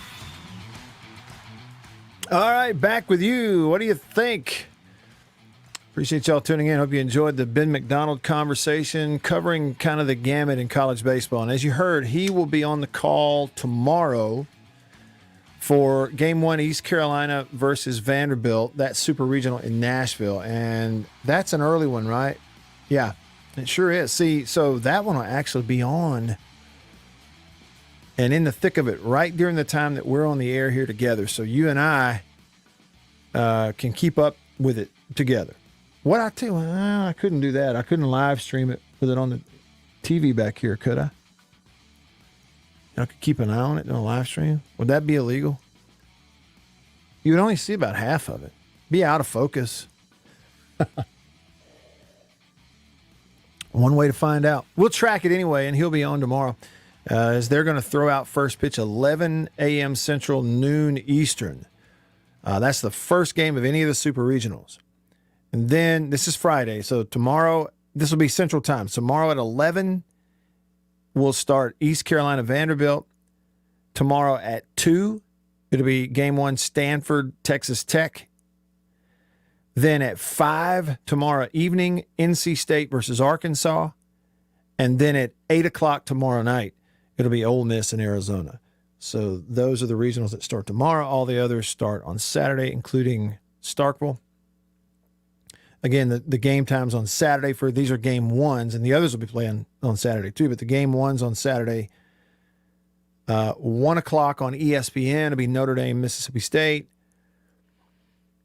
Let me back up because before that, okay, 11 a.m. on Saturday is going to be Dallas Baptist, Virginia. Then that's ESPNU. Then 1 o'clock on ESPN, Saturday is State, Notre Dame. 6 o'clock Saturday night on ESPN2 is LSU, Tennessee. And then 8 p.m. Saturday night is South Florida at Texas. So there you go. Some of the comments came in. Let's see. Matthew gave us a big shout out. Said, Hail State, Matt, great show. Thanks so much, Matthew. Appreciate you tuning in on YouTube. Jason on Facebook wanted me to ask Ben who he thought the LSU coach would be. And I sort of lobbed that question in there because I just want to pin Ben to the wall. People really, put a lot of weight in what he says. And I didn't know, he and I had not previously discussed it, if he had any info on it. So I just kind of threw it out there. And he said, as you heard, that what he was hearing initially was a lot of O'Sullivan, but now O'Sullivan has taken his name out of it. And the other names he's hearing is Cliff Godwin at East Carolina, Mike Bianco, Ole Miss, and of course, Pat Casey. He said he had not been hearing Tony Vitello's name in connection with the LSU job. M. Lee said, even though Ben's a Tiger, I really love to listen to him talk baseball. He's one of the best as a player and an announcer for sure. E.F. Hart commented, said, in Notre Dame is playing great ball. I hope our pitching shows up. And then Richard said, I don't know, Matt, watching Vandy and having to hear the whistler. Yeah, I'd have to keep it muted back there if we had it on, wouldn't I? Ernest on the live stream, I'm sorry, he's on the text line, the Country Pleasing text line, 885 ESPN. Ernest said, Ben said that Vanderbilt was the defending national champs. I'm confused. According to the Ole Miss fan base, they won the 2020 national title. Well, they were undefeated. What they play? How many games did they play? Was it 8 games? 9 games, something like that, before the season got canceled, 2020. Yeah. Vandy, defending champs from 2019, beat Michigan in the finals of the College World Series. Relied heavily on their pitching. They were a great team. Had Blade and some of those others. Okay, Doggone gave me some predictions. Here they are. Doggone texts the show. He says it's great that Ben picked State and Ole Miss to win. However, he's got some skin in the game with the SEC. This is who, no, it's not his predictions. Doggone's showing me who 24/7 Sports predicted. So here it is. 24/7 Sports picked the following. Dallas Baptist in 3 over Virginia. How about that? Did they really? So they picked Dallas Baptist to advance in 3. Texas Tech in 2. And who does Tech have? They got Stanford. So they got Texas Tech advancing. Okay. They've got Vandy in 2 games, getting past East Carolina. They've got Ole Miss in 3, getting past Arizona. They got Arkansas advancing, but it taking 3 games against NC State. How about that? Texas in 2, making short work of South Florida. They think Notre Dame gets in over 3 games. And then they have Tennessee needing 3 games to get past LSU. How about that? So the 24/7 Sports picks are for Omaha: Arkansas, Vandy, Ole Miss, Tennessee, Notre Dame, Texas, Texas Tech, and Dallas Baptist. SEC and Texas. And oh, by the way, Notre Dame. That's what you got. I mean, that'd be a heck of a field for sure. I mean, no question about it. All right, as promised, that news on the playoff stuff coming up. They have released what the playoff committee is going to recommend, what they are officially going to recommend for college football playoff expansion. But first, on the phone, the Divinity Equipment phone line, More Bully's on line 1. What's up, More Bully? Matt, how you doing, man? Just right. How about you? I'm about the same. Attaboy. Well, I had to call you and tell you a story that some people may take my man card away, but I'm man enough to talk about it. So I'm in Starkville yesterday for back-to-back meetings and stuff. And one of my meetings is going to be at this barbecue place on the outskirts of town on Old West Point Road. Mm-hmm. And got there, and there was these 2 guys sitting down talking and had on maroon. And I was kind of eavesdropping on them, you know. And I go to my table. There's not 6 tables in this place. And I go sit down, and we could hear them. And I went up to them. I said, "Hey, man, are y'all on the football staff?" They said, "Yeah, we are." I said, "Oh, okay." I said, "What do y'all do?" And one guy said, "Hey, so I'm a linebackers analyst." I'm like, "Oh." And I told my best friend's a linebacker analyst for SMU. And the other guy said, "Well, I'm defensive, but I'm more of an offensive kind of analyst person." I'm like, "Oh, okay." I said, "Well, I'm getting my picture with y'all when you leave." So they were getting up ready to leave. I got to take my picture with them, and I sent it to one of my buddies here in Jackson. And I said who they were, you know, what they told me. Mm-hmm. And Matt, my buddy, texted back to me. He said, "That dude on your left is Zach Arnett." And what did Zach tell you his job was? He told me he was a Linebackers analyst. But hey, it worked. That's great. And here's the thing about it. Anybody that knows Zach or has talked to him or heard other people tell stories about him, that is absolutely right in line with the real Zach Arnett. That's great. Well, I loved it when I found out. And I promised myself I'm going to email him and tell him the story. Yeah. Well, I'll tell you what, I'll do you one better. I'll clip this out because I've got the live stream, the video going, so it's captured on video. I'll clip the whole thing out and send you the video clip of you telling me the story on the radio. How about that? That'd be great. Yeah. Hey, and, really, like, I'm more of a baseball guy. Yeah. And I like That's football, your excuse. Is that your excuse, Bully? Yeah. Yes. I'm invested in football, but I just don't know faces, man. I got other stuff to do. I see. I look at other men. I don't need to look at other men. Well, more Bully. Listen, I want you to know who the coordinators are, though. Okay, it's kind of a big deal. Yeah. I mean, pretty soon the guy's going to be making $1 million. Okay, LSU tried to hire him this past year, so I want you to get on the website and at least learn the head coaches and the coordinators' faces. That's your homework. Okay, you got it. All right. How about this? I even memorize them verbatim, too. There you go. Okay, good stuff. Okay. Hey, I appreciate the story. Thank you. That was good. Hey, I met some coaches. Who were they? I don't know. Send me a picture. That's Zach Arnett. That's the defensive coordinator. More Bully. Arnett told him, hey, I'm a linebackers analyst. Yes.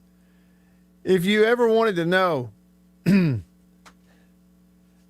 that guy wanted to eat barbecue and did not want to get into a big autograph session or conversation with a fan. He just wanted to eat his barbecue. I'm a linebackers analyst. Just leave me alone. That's great. All right, here it is. Here's the news.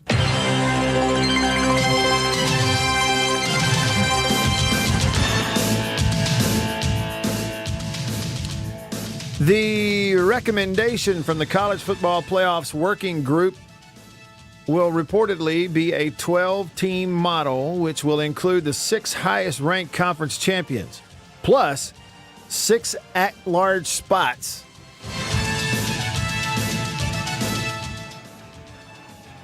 That's all I got for you. You got to wait.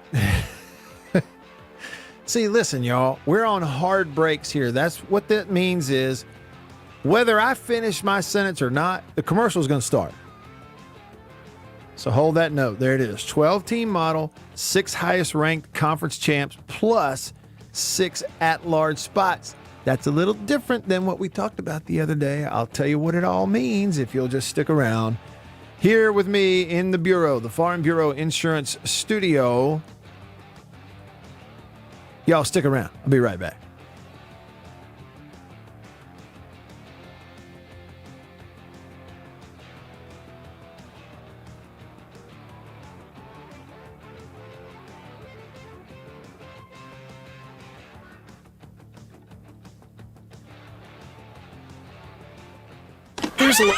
After these messages, we'll be right back.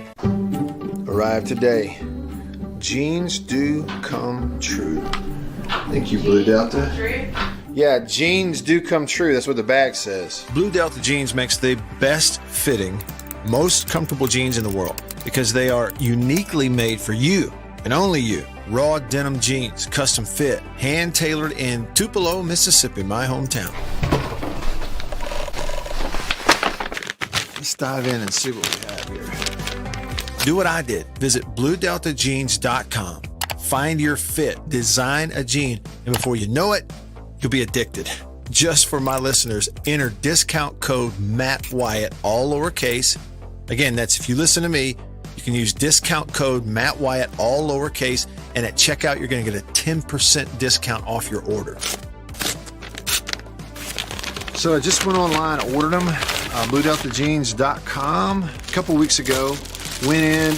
I didn't go get measured. I just entered, what I knew about myself. I just answered the questions, and here they are at my doorstep a couple weeks later.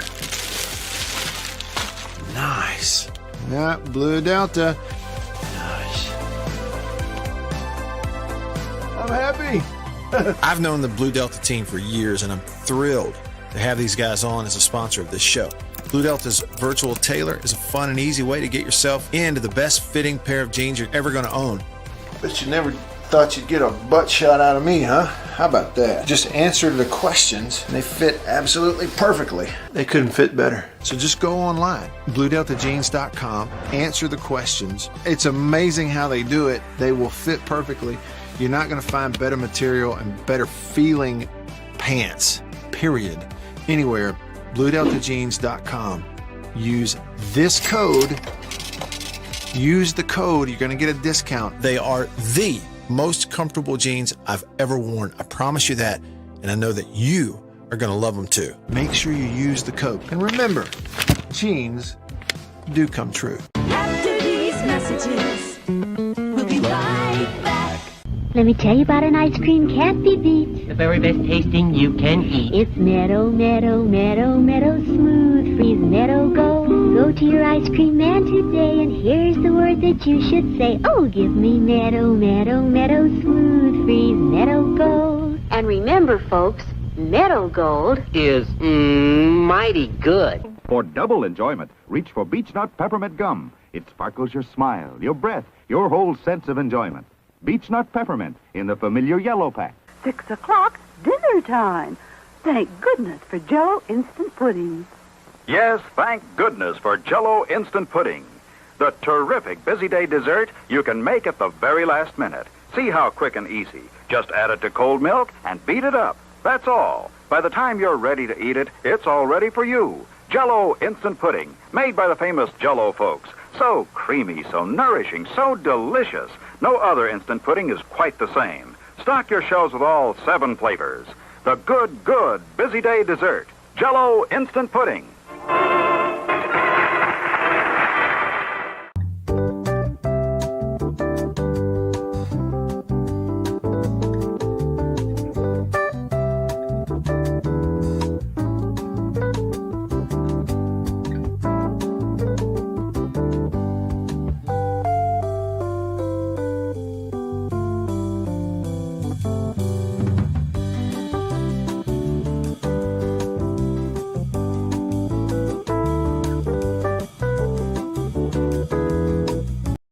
Sports Talk. It's the Matt Wyatt Show. On 105.9 The Zone.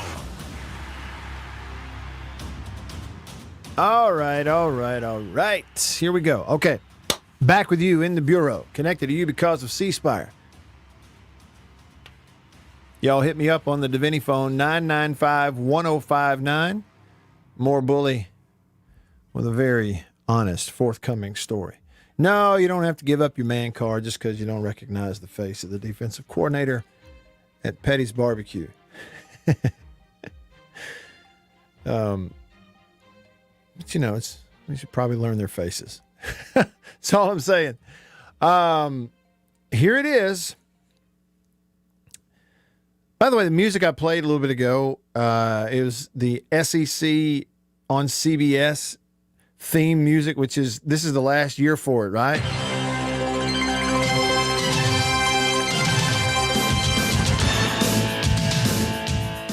I think it is because it's going away. It's all going to ESPN pretty soon. Where's that ESPN football music? Is this it right here?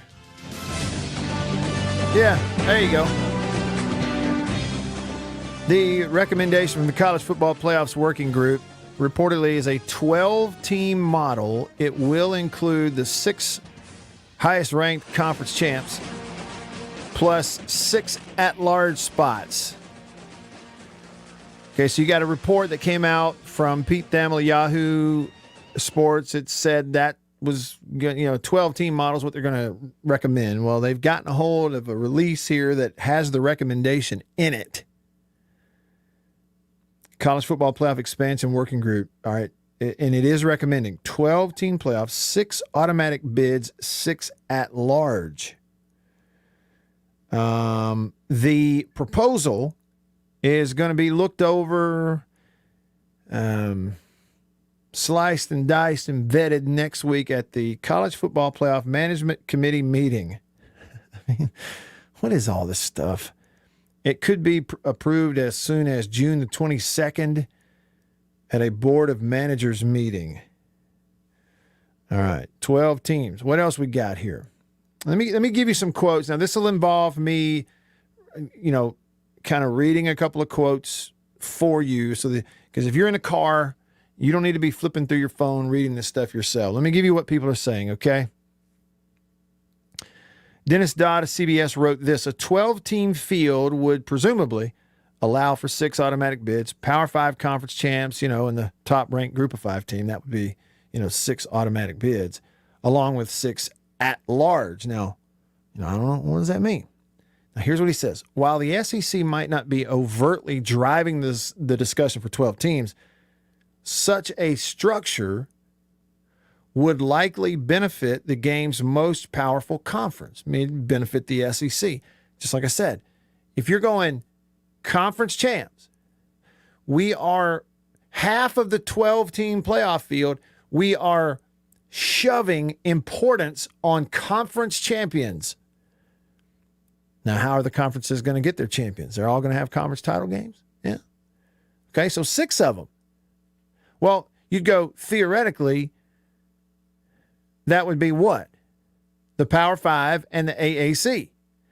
Theoretically. Yeah. But that's not it. It ain't just going ACC, SEC, Big 12, Pac-12, Big 10, and the ACC. There's 6 conference champs. Nope. That ain't what we're doing. It's the 6 highest ranked conference champs. Isn't that a wrinkle? Yeah, let's see here. It's the 6 highest ranked conference champs. So, as someone pointed out, last year, the Pac-12 wouldn't have been in the playoff. Their conference champion was ranked 20th or something. Ranked in what, Matt? Ranked in the college football playoff rankings. Where does that come from? A room full of people. It's fantastic. I absolutely love it because it's so messed up. I love it. And if it's going to be screwed up, messed up, at least screw it up, mess it up for more of us. All right, so it's not just the Power 5 and the AAC or the Autonomy 5 and no, it's the highest ranked 6 conference champs. So, look here. That means in some years,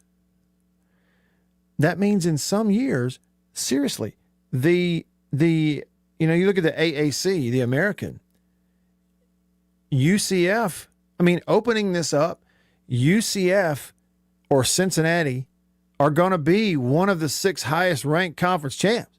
Yeah. And then what about the at-large? Okay, back to some of the stuff that's being said here. That point, he's saying, the SEC may not be like out front driving this thing, but they understand, according to Dennis Dodd, it's probably going to benefit them. Why? Because of the 6 at-large that are also getting in. Because what? Is the SEC champion, the conference champion, going to be one of the 6 highest ranked conference champs? Yeah, every time. Every time. Are they going to have an at-large, a team that didn't win their conference championship, in the top 12 rankings? Yes. And then you're also going to have these years where, like, let's say, for instance, last year, just use that. You're going to have a year where Alabama beats Florida in the SEC championship game in Atlanta. Well, Georgia didn't even play in a championship game. Guess what? They're ranked 8th. That's going to happen some. But it opens it up for everybody else too. These rankings, these college football playoff rankings, are going to be a big deal. It's another reason you shouldn't even pay attention to any rankings. There shouldn't even be an AP until about 3 weeks into the season. In an 8-team bracket, the SEC would all but be guaranteed 2 spots every year. But in And in a 12-team bracket, that number could be 3 or 4, given the current strength of the SEC.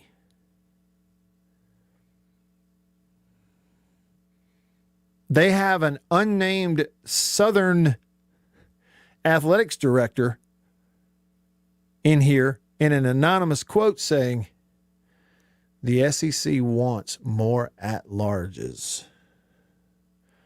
I bet they do. Here's a quote. Well, no, I don't need that quote. We just talked about that. Here's another thing in the 24/7 Sports article. The SEC is the prominent conference in the playoff, along with Big Ten winner Clemson out of the ACC recently. Other than that, the Big 12 saw Oklahoma represent the conference, while the Pac-12 only saw Oregon in the original bracket, Washington a few years later, none since. Sven on the live stream, he's over in Germany, he's on YouTube, he says, Matt, here is the point. They will rank SEC West, SEC East, Big Ten West, and so on, and let out the other non-Power 5 teams.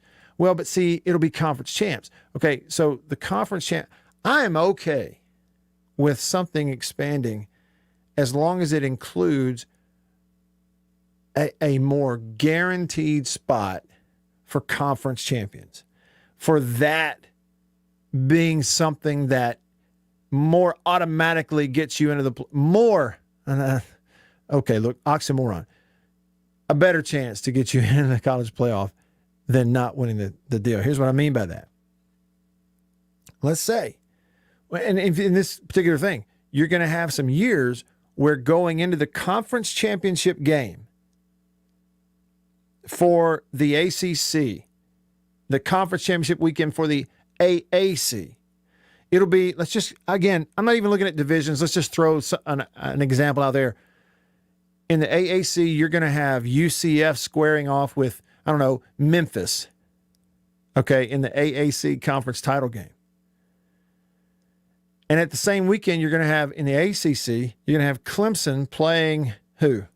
I mean, give me one from the other division of the ACC. Who is it? Louisville, okay? And you're going to go into it not really 100% sure who's going to be where in terms of their rankings and pecking order should these games fall a certain way. There's more intrigue and more people watching the game on TV between UCF and Memphis in that scenario than what you currently have. One in which they got no shot, and we all know it. There's more interest in that, what if Louisville upsets Clemson? Now what? Okay, because then Clemson's much higher ranked than Louisville, but they lost the game. They're not the conference champ. Louisville is. Are they one of the 6 highest ranked conference champions? If they are, Clemson's in as an at-large. Well, who else is? Are both of those AAC teams into this playoff as an at-large? And you're right, too. You're going to have more SEC teams. I know that's what means the most to all of us, but, you expand it, and you're not giving certain conferences an absolute spot. This is still going to be dependent on rankings for the most part. Weighted more heavily at the top, the top 6 for the conference champs, but we got 6 others at large. Listen, you could very easily have 3 SEC teams in the playoff. And look, it's the best conference in America with 3 of the top 10 teams in America every year. You want to have a true playoff, they ought to be in. And if that's the case, does it take away some of the importance from the regular season? Find it very interesting. That'll wrap up hour number 2. If you leave us, have a great night. If not, stick around for hour 3. We'll talk Saints football. Stick around. There's a lot of noise. After these messages, we'll be right back. For double enjoyment, reach for Beech Nut Peppermint Gum. It sparkles your smile, your breath, your whole sense of enjoyment. Beech Nut Peppermint in the familiar yellow pack. Jeans do come true. Blue Delta Jeans makes the best fitting most comfortable jeans in the world. Let's dive in and see what we have here. Do what I did. Visit BlueDeltaJeans.com. Find your fit. Just for my listeners, enter discount code Matt Wyatt. Just answer the questions. BlueDeltaJeans.com. Answer the questions. Use this code. Use the code. You're going to get a discount. They are the most comfortable jeans I've ever worn.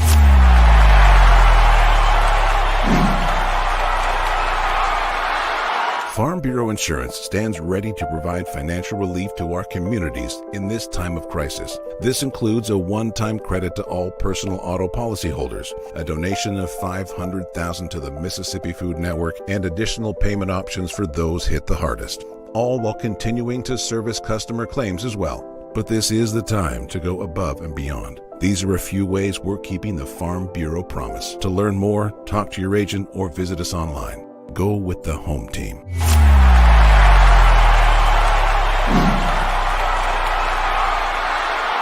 Hey, y'all, let me tell you a little bit about C Spire.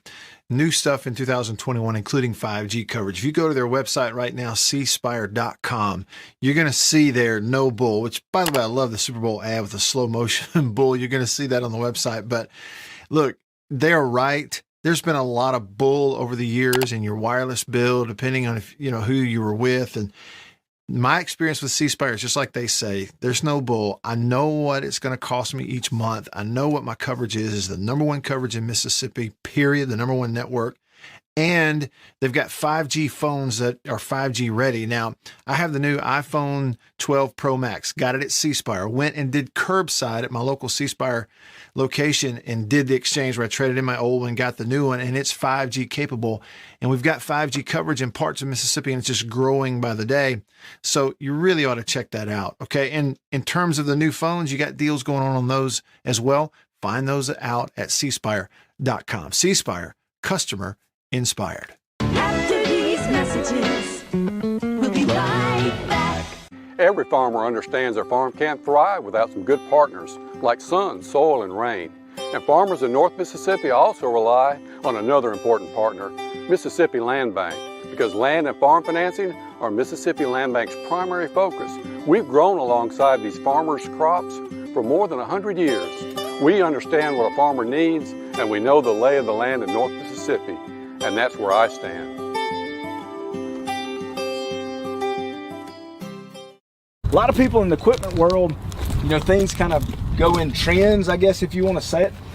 So kind of the first big thing that we look at when we start evaluating our business is going to be our turf equipment. That's kind of the first big push, because once everything, the water dries up and the grass starts growing, this is what everybody's looking to get. We carry the new Wright stand-up mower. Doesn't look like much, but this thing is, and it costs just as much as zero turn. Not a cheap unit at all. I mean, if you go out there and look at that zero turn, this thing right here, I mean, it's got all your components from your big pumps to your commercial engine to your large steel deck. And these guys were the first ones to make the standard mower.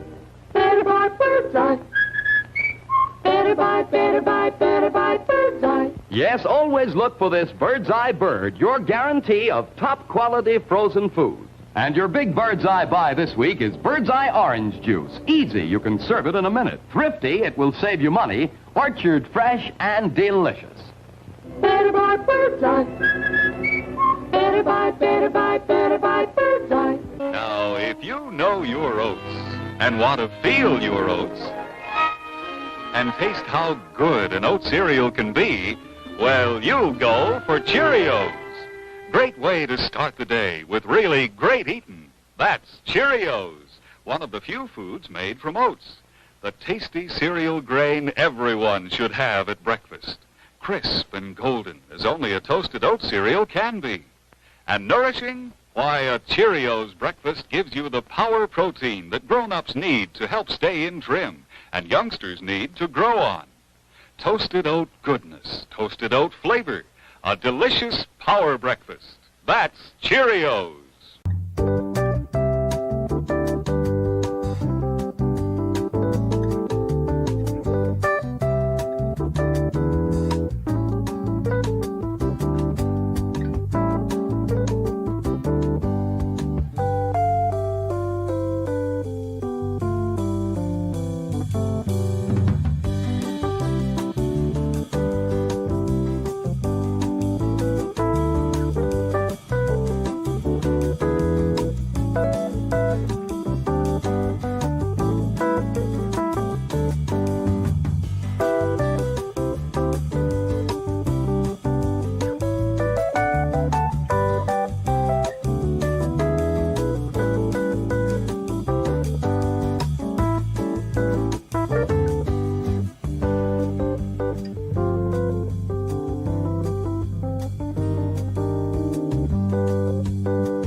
After these messages, we'll be right back. For double enjoyment, reach for Beech Nut Peppermint Gum. It sparkles your smile. In the studio. Live and local. This is the Matt Wyatt Show. Talking about sports from around the world and right here at home. Streaming to you at the Zone 1059.com and on your radio on ESPN 105.9. The Zone. Hey, what's up? Here we go. Hour number 3 of the show, off and running with you. Hour 3 of the show, every day, presented by Overstreet Properties in Starkville. Anything residential in and around Starkville, Stark Vegas, whatever you want to call it. You need a place to live permanently, or maybe it's temporary. You come into town several weekends out of the year for ball games. You need a condo that's yours for your family. Or maybe you have a student going to school at state. You need a place, an apartment to lease off campus. Anything residential, go to Overstreet Properties in Starkville. It's overstreetproperties.com, right? You can get the contact info right there. Reach out, get the conversation started with them, and you'll be off and running.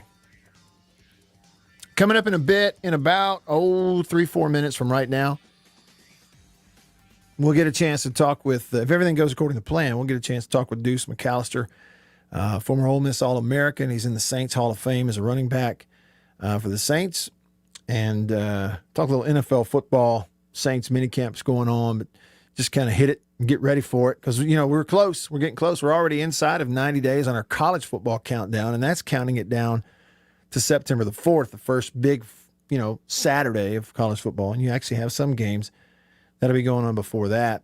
I saw today where we've got a list of all the NFL preseason games are out. Now, it's preseason games. It's abbreviated this year as compared to what we're used to. You do have, Dallas and Pittsburgh, the only two teams playing 4 games each, but everybody else playing 3 in the preseason. The season extended a little bit, and I know it's preseason, but all I'm saying is we're getting really close. Okay? We're a lot closer to watching some live football than we may realize. If you're just tuning in here as we start hour number 3, let me tell you, yes, you got to release just a little bit ago. Well, let me go back. The release of the recommendation from the College Football Playoff Committee, it's going to recommend a 12-team playoff. It'll be official a little later this afternoon, but it sort of is already official because it's been leaked to everybody. So that's out there. They're going to recommend going to a 12-team playoff. It's not going to go into effect immediately, and that's what I want everybody to know. We'll come back around to that, and so if you texted me on the Country Pleasing text line about that, we'll get to it then. For right now, though, I do want to switch it, talk a little NFL football. That's the NFL on Fox theme. And if you're a Saints fan, just get ready because, make sure you get Fox. Okay, because, the whole first month of the season, they're on Fox before they play on any other channel.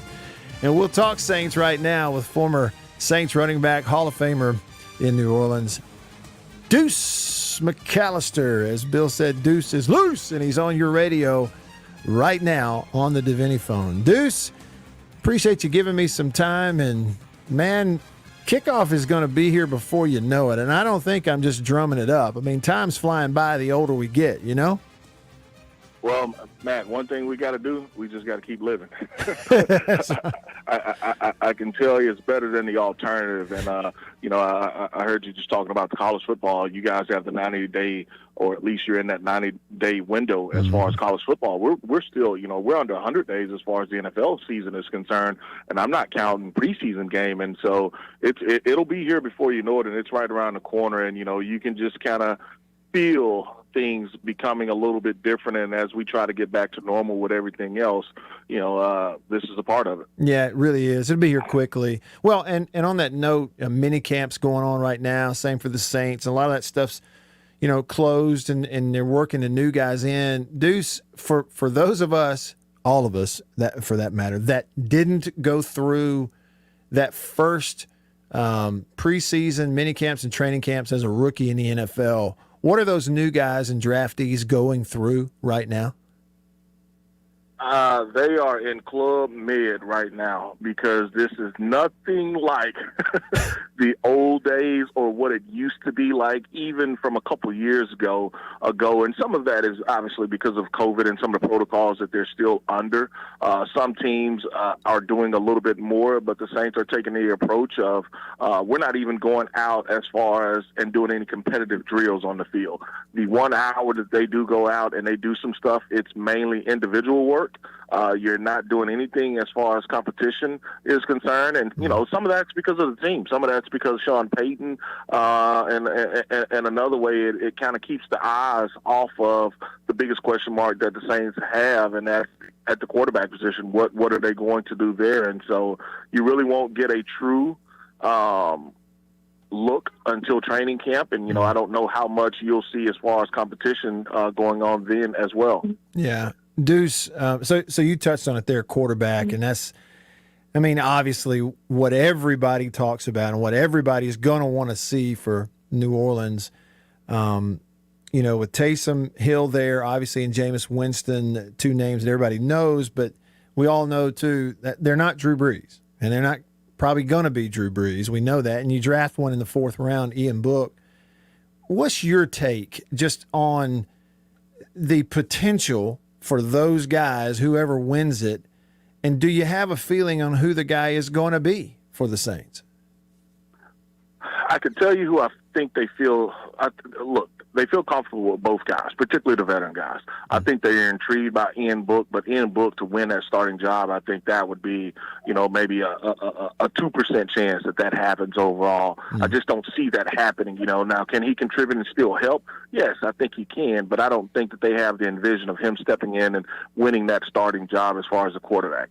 I think what they have to figure out, are they trying to, when you talk about replacing Drew Brees, are you trying to do that right now for this season, or are you trying to do that for the long term? And I don't know if they necessarily see that vision yet, or they have that vision. I think the more that they work with both of those guys, that picture becomes a little bit clear. But we do know that they like both of the starters. Both of those guys have started in the NFL. One has obviously played a complete season. One has played a few games as far as a starting quarterback. So, I think it's just what they want to do as far as offensively, because they do have other weapons around them, regardless of who's quarterback. Yeah, and Deuce, tell me if I'm crazy here. Like, I'll look at it from a distance, and the talent for Jameis Winston is obvious. He had plenty of opportunity in Tampa. He put up big numbers at times and just turned the ball over. So it's not a talent issue. You're talking about a number one guy, and it's almost like something in my gut tells me that Sean Payton wants to coach that guy into a legit big-time starting quarterback in New Orleans this year to show that they can do it, and he didn't do it in Tampa. Am I crazy? No, I think you're spot on in that evaluation. Because the talent isn't a question for Jameis Winston. The question is, has he showed maturity as far as some of the off-the-field issues that he had? And there wasn't I can't say there were not a lot. There are issues that are there. Some of them are prior to Tampa. Some of them go back to college. So can he be mature enough to understand that he is the starting quarterback of the New Orleans Saints? You want to see if he can check that box. The other part of it is the decision-making. If you're down or if you're just trying to go out and execute a game plan, there's certain times that you have to be willing to take a chance. Certain times you have to be able to trust that my defense will get the football back for me. And that's the biggest question mark that, I just can't say with a lot of confidence that I've seen him be able to do that enough. And some of that is because of COVID, and you haven't seen him enough in games. And so I think when you look at that situation for him, it's just hey, look, can you go out there and execute? Can you take advantage of some of the players that you have? And can you just be a leader as far as a quarterback is concerned? Yeah, no doubt. Deuce McAllister on your radio right now, talking Saints football. They're in minicamp stuff, but it's not like, you heard Deuce say it's not what you may picture. It's more classroom and other stuff, kind of getting acclimated. They're getting to training camp later on. And I'm looking at this team, Deuce. They win the division last year with 12 wins, but we know what Tampa, a game back in the division as far as how the season played out, we know what they did. We know how it finished. They go off and make a run, win the whole thing with Tom Brady. And I'm just wondering, what's your take on kind of the atmosphere in the Saints organization right now with how that played out in the division, the fact that Tom's still there for another year at least, and you're going through replacing Drew. What's the atmosphere in the building like right now? They love it. They love it. And when I say it, it gives them something to say, hey, look, you knew that you were going to be competitive and you were going to have to motivate guys because you don't have number 9. But now you've got the defending Super Bowl champ in your division. And you know, for Sean, it's finding something that I can hang my hat on. So every morning I have motivation to let my guys know, you know, you see that team down south, you see that team down in Tampa, down in Florida, that's Super Bowl champion. You know, everybody is saying that they're going to be the new NFC South champ. And so, yes, ultimately the goal is to win a Super Bowl, but you have to win the division before you can get there. And that's what they have to want to do. Sure. You know, I'm looking ahead at the schedule. I couldn't help but peek, Deuce, and I think it's okay to do it. We just talked about how close it is. You know, it'll be here before we know it. 2 months till the preseason starts, actually. But you get a shot at Tampa for the first time in New Orleans on Halloween. Now, doggone, why couldn't they make it a night game? But we'll take 3:30. It's going to be huge. Unless that's one, and I don't know the network that's carrying it, unless it's a lock for CBS, I would not be surprised, particularly if both of these teams do what they need to do earlier in the season, where that game is very, very meaningful, then that game will be at night. I mean, unless it's just a lock for CBS and they don't want to move it, I don't see that game being at a 3:30 kick. Yeah. See, I think right now they have it, 3:30 Fox. But you're right, they could move. It seems to me they would definitely want that on a prime. You kidding me? On Halloween night on the 31st? That would just in the dome would be incredible. Hey, but if I back it up, Deuce, the season starts with the Packers in the dome. What do you think you see Aaron Rodgers? I mean, what do you think? Keep all the disarray they want up in Green Bay. Let them have, don't show up at all. Show up the week of, and he could still go out there and throw for 300 yards. That's a peculiar situation, and it's not the players, it's not the staff, it's with management. And, A-Rod he's a unique talent. He's a very, very talented player, but he could be difficult to work with and to deal with. And so you're kind of watching that with the side of your eye just to kind of evaluate and see what happens. But I think the Saints have to prepare that Aaron Rodgers will be there. You would be silly not to do that. Okay, and bringing it back even closer on the schedule. Okay, so the preseason matchups for the Saints, Deuce, are going to be in 2 months on August the 14th. The first preseason game is at Baltimore. And then a couple of home preseason games the next 2 weeks after that, hosting the number 1 pick in Jacksonville and then hosting Arizona. In those preseason matchups, just 3 of them, what do you think that coaching staff is trying to get done to fill out their full football team other than quarterback in those 3 preseason games? Well, I don't think that you'll see a lot as far as Alvin Kamara is concerned. You'll probably see a little bit of Michael Thomas, but not a lot of Michael Thomas as he recovers from that ankle injury, the surgery that he had. For them, they want to find a legitimate number 2. You feel good about Traquan, but Traquan has to be able to last, for 17 games. The other piece also is, can we develop that tight end? You lose both of your starting tight ends this past offseason. Jared Cook, he goes to the Chargers. Josh Hill, he retires, and so you did draft Adam Troutman last year. He's promoted to the starter, signed a couple guys, but can you develop that depth? The other thing that you really want to see also is opposite of Marshawn Lattimore. You lost Jack Rabbit, the number 2 cornerback, to the Tennessee Titans.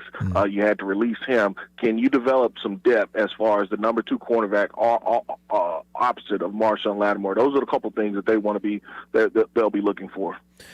And drafted a corner in the 3rd round, and that's after 2 other defensive draft picks. They went defensive end in the 1st, went linebacker in the 2nd round, go corner in the 3rd. You think a rookie corner can win that job? No. I don't. I like him, but I don't think that he'll be the starter. He'll play, but I don't think that he'll be a starter. I think that they're going to lean on some of the veteran guys. Yeah. It makes sense. But the defensive draft, the first 3 picks on that side of the ball, how'd that land with you, Deuce? You like that? I was fine with it, particularly Warner. As far as the linebacker, they needed somebody to come in and help DeMario Davis. He's got a chance to step right in and at least get an opportunity if he doesn't start to play a lot, whether that's nickel or the base 4-3. He'll get a chance to play a lot if he can, just understand what's going on and be able to make plays for him. And, when you talk about the first round of Turner, he will step in and he'll immediately be in the rotation. I mean, because I think that he's a good pick for this year. You lose Trey Henderson up to Cincinnati, but Davenport has been banged up. And so you're able to get another guy that can come in and get in that rotation. But also when you look 2 years down the line where you have to make a decision about Davenport, whether you re-sign him or even aging Cam Jordan, what do you do there? You've kind of got somebody in the wings that's ready to take over. Deuce McAllister on your radio right now, former Ole Miss All-American, former Saints running back. He's in the Saints Hall of Fame, and he's the color analyst on Saints radio broadcasts right now, so y'all hear him during the fall. And we're looking ahead because it will not be long before you'll be watching a black and gold preseason in a couple of months, and then shortly after that, jumping into the season, they'll open with the Packers.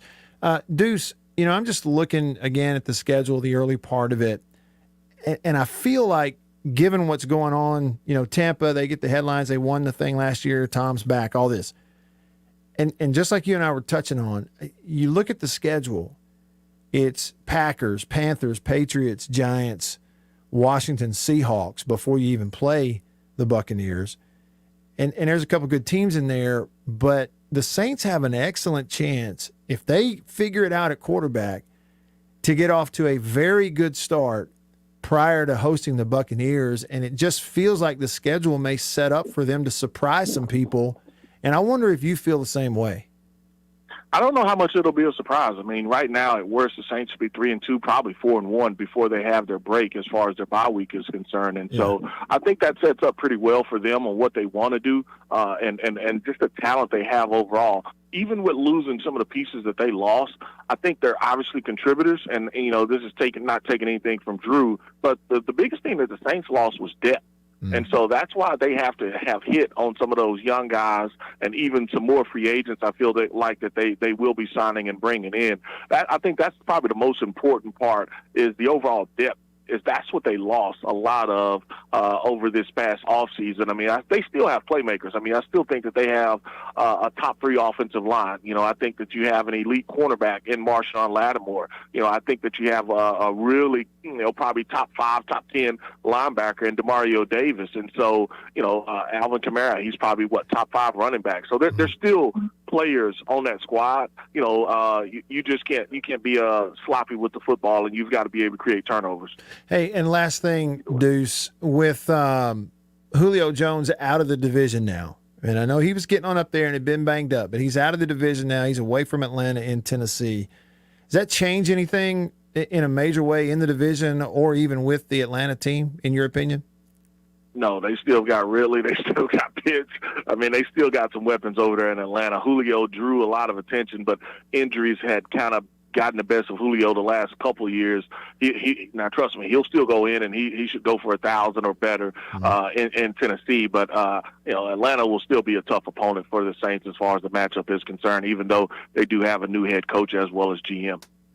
Deuce, I really do appreciate it, man. I woke up today with football on my brain, and that included the New Orleans Saints, and so I reached out to you. I just really appreciate you giving me some time because we've hit it a couple times. It will not be long now. Thank you, man. Enjoy your summer, and we'll talk soon.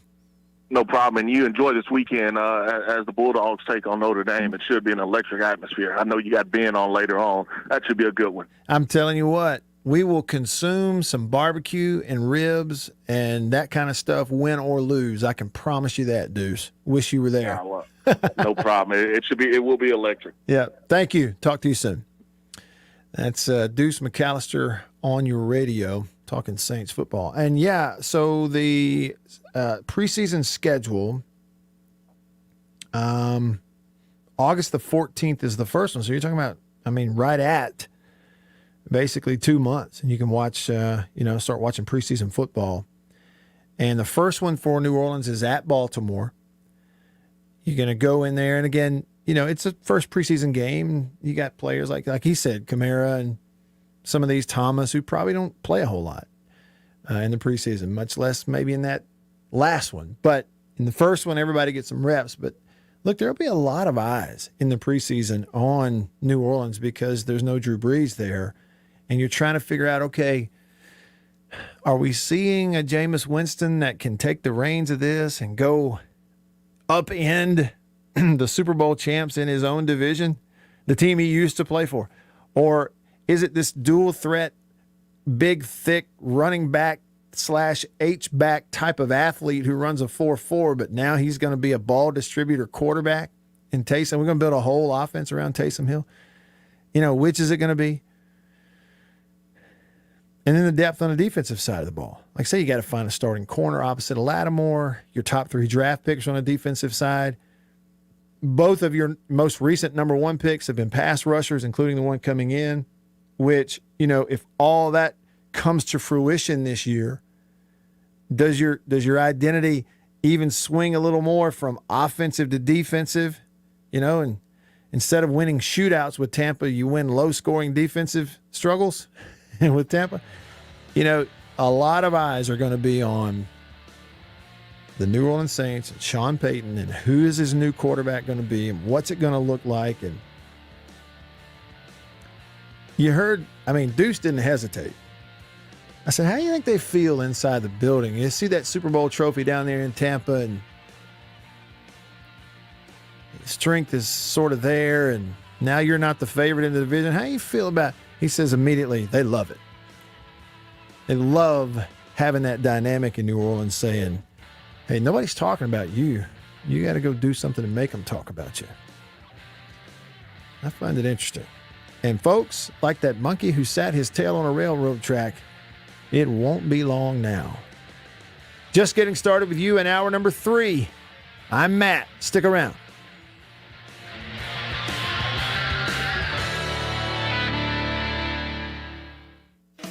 Is your lawn in bad shape? After these messages, we'll be right back. For double enjoyment, reach for Beech Nut Peppermint Gum. It sparkles your smile, your breath, your whole sense of enjoyment. Beech Nut Peppermint in the familiar yellow pack. Jeans do come true. Blue Delta Jeans makes the best fitting, most comfortable jeans in the world. Let's dive in and see what we have here. Do what I did. Visit BlueDeltaJeans.com. Find your fit. Just for my listeners, enter discount code Matt Wyatt. Just answer the questions. BlueDeltaJeans.com. Answer the questions. Use this code. Use the code. You're going to get a discount. They are the most comfortable jeans I've ever worn.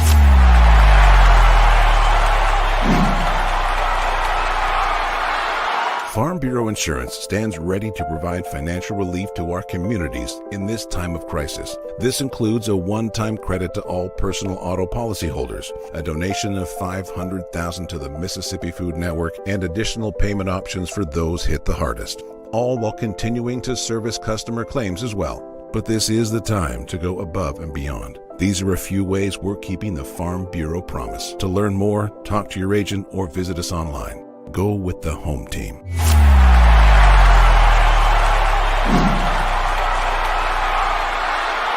Hey, y'all, let me tell you a little bit about C Spire. New stuff in 2021, including 5G coverage. If you go to their website right now, cspire.com, you're going to see their no bull, which, by the way, I love the Super Bowl ad with the slow motion bull. You're going to see that on the website. But look, they're right. There's been a lot of bull over the years in your wireless bill, depending on if, who you were with. And my experience with C Spire is just like they say, there's no bull. I know what it's going to cost me each month. I know what my coverage is the number one coverage in Mississippi, period, the number one network. And they've got 5G phones that are 5G ready. Now, I have the new iPhone 12 Pro Max, got it at C Spire, went and did curbside at my local C Spire location and did the exchange where I traded in my old one, got the new one, and it's 5G capable. And we've got 5G coverage in parts of Mississippi, and it's just growing by the day. So you really ought to check that out, okay? And in terms of the new phones, you got deals going on those as well. Find those out at cspire.com. C Spire, customer inspired. After these messages, we'll be right back. Every farmer understands their farm can't thrive without some good partners like sun, soil, and rain. And farmers in North Mississippi also rely on another important partner, Mississippi Land Bank, because land and farm financing are Mississippi Land Bank's primary focus. We've grown alongside these farmers' crops for more than 100 years. We understand what a farmer needs, and we know the lay of the land in North Mississippi, and that's where I stand. A lot of people in the equipment world, things kind of go in trends, I guess, if you want to say it. So kind of the first big thing that we look at when we start evaluating our business is going to be our turf equipment. That's kind of the first big push, because once everything, the water dries up and the grass starts growing, this is what everybody's looking to get. We carry the new Wright stand-up mower. Doesn't look like much, but this thing is, and it costs just as much as zero turn. Not a cheap unit at all. I mean, if you go out there and look at that zero turn, this thing right here, I mean, it's got all your components from your big pumps to your commercial engine to your large steel deck. And these guys were the first ones to make the standard mower. Better buy Bird's Eye. Better buy Bird's Eye. Yes, always look for this Bird's Eye Bird, your guarantee of top quality frozen food. And your big Bird's Eye buy this week is Bird's Eye Orange Juice. Easy, you can serve it in a minute. Show live in the studio, online at thezone1059.com, and on your radio at ESPN 105.9 The Zone. All right, back with you. Live, hour 3 of the show in the Bureau, the Farm Bureau Insurance Studio, Farm Bureau Insurance. Go with the home team. They are your home team throughout the great state of Mississippi. Your hometown heroes, that's your local Farm Bureau Insurance agent. Bill is here today making it all happen, putting people on the phone with us. Yeah, Bill, it's fun to talk with Deuce. He does a great interview, doesn't he? Yeah, he does. He really does. Great job. He knows his stuff. Does that color pretty well, too. Yeah, he does. And hearing him talk about how it's like Club Med for the rookies nowadays, it's like, I think he's a little bitter at how hard it was when he went through it versus how easy they have it now. Which is the case with everything. Everything in football now is a little softer as compared to what it was, certainly 20, 25 years ago, but really even 10 years ago. We get softer and softer. But not long ago they did their spring camp here in Jackson. Yeah, I remember and that. It was hot. Mm-hmm. Man, that's probably what he's talking about. Yeah. Days like that. Mm-hmm. It was pretty bad. No doubt about it. No doubt. Let's see here what we have on the Country Pleasin' text line. Country Pleasin' sausage on grocery store shelves throughout the Southeast. It is the best. Let's see here. This is Mark. We were talking about earlier Georgia State, and we found out that Julia Roberts is a Georgia State alum. And Mark said, have you ever seen her movie Erin Brockovich? Yes, and that's a great movie. It is. It's a good one. Maybe put that one on there too. Put that one on the Julia Roberts list. Bass Dog. He said the music is the only thing he's going to miss about SEC football on CBS.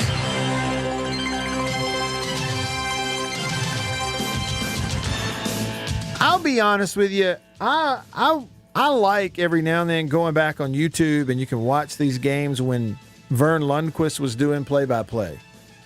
Like some of the Cam Newton games and the Dak Prescott games and some of that stuff. Yeah, I kind of miss that. I'll be honest with you. SEC on CBS. It's going away. I can't keep up with it, though. Is this the final year of the SEC on CBS and then it goes to ESPN, or is it 2 more? I think maybe this is the final year for the game of the week on CBS or whatever it is. I just know it's not going to be around much longer. Hey, Bill, I've never told you this. I may have mentioned it on this show before, but I know I hadn't told you. All right, so, in 2014 is when State and Ole Miss were ranked 1 and 2 in the country. Right. And it was this big deal.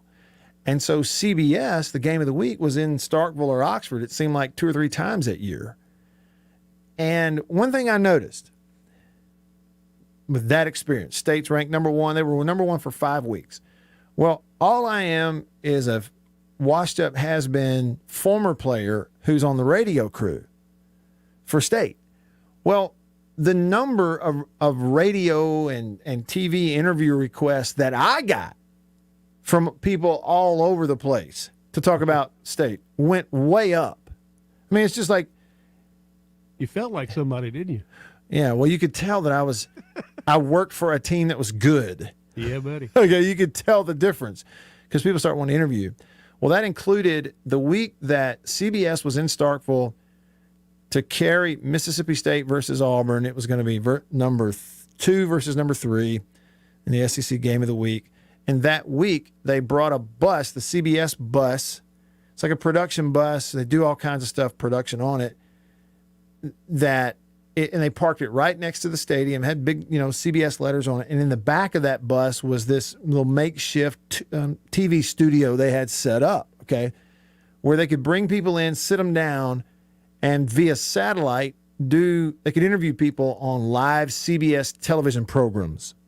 Like, there was this, and so they had me come in. And it was a show that Houston Nutt and somebody else were interviewing me that week. And I'm sitting on the back of this bus, and the light's on me, and they put a coat on me, and I'm interviewing with them about Mississippi State football that week. They put makeup on that bald head, too, didn't they? They didn't. I didn't put no. it. I think it was one of those, they looked at me and went, let's forget that. Yeah. Lipstick on a pig. Don't worry about him. He's good. So I get on this bus, though, and I'm waiting for it. There's some really nice people. They work for CBS, and we were talking. And they said, yeah, this bus actually sits here. It goes to every place that you have a game. And when the guys who do the game, like Vern Lundquist and Gary Danielson, they fly in. And when they come into town for this, they'll spend a lot of time on this bus, just hanging out. It's comfortable. They can kick back. They can watch TV, eat, get away from people, all that kind of stuff. And so I'm standing there, and there's food on the counter, snacks laid out on the counter of this really nice bus. And there's a thing of goldfish crackers there. Well, this is 2014, so I got a 3.5-year-old daughter at that time. Well, I have developed and still have a love for goldfish crackers because we always had them in the house for my daughter. When I started eating them, I love them. They're great snacks. So I start reaching for the goldfish crackers on the bus. And this woman who's on there, and she's really nice. She's a production assistant for CBS. She goes, whoa, whoa, whoa. I said, oh, I'm sorry. She said, you can have anything except the goldfish crackers. Uh-oh. I said, really? She said, yeah, those are for Vern. He's addicted too. I said, wait, Uncle Vern? And she laughed. She says, yes, everybody calls him Uncle Vern. Yes, but we don't call him Uncle Vern. She said, but we kind of keep, those are his favorite snacks, so we don't touch those. Those are Vern's. You can have anything else. And ever since then, when I think about Vern Lundquist, I think about goldfish crackers. Yeah, you get a craving for goldfish crackers. Yeah, sure do. I like the CBS music myself. But it's all going to ESPN, and all the schools are going to make more money because of it. CBS has really had a good deal with what they were paying. They were making money hand over fist, and I think the SEC realized it and upped the ante, and now the SEC is making more money, but CBS is out. They were like, we're not going up paying that much for it. For one game a week, anyway. Jason in Flagstaff. It says the Pac-12 conference champion last year was a title game substitute because of COVID. Oregon went instead of the legitimate North champion Washington. Last year couldn't be applied to this, figuring out who would be in the 12-team playoff. And that is true. He's right about that. 2020 it's hard to pull that in there to get any kind of picture. But in this new proposed 12-team playoff deal, 6 highest-ranked conference champs and then 6 at-large teams. One thing I did see, Jason, on Twitter, I'll find it for you here.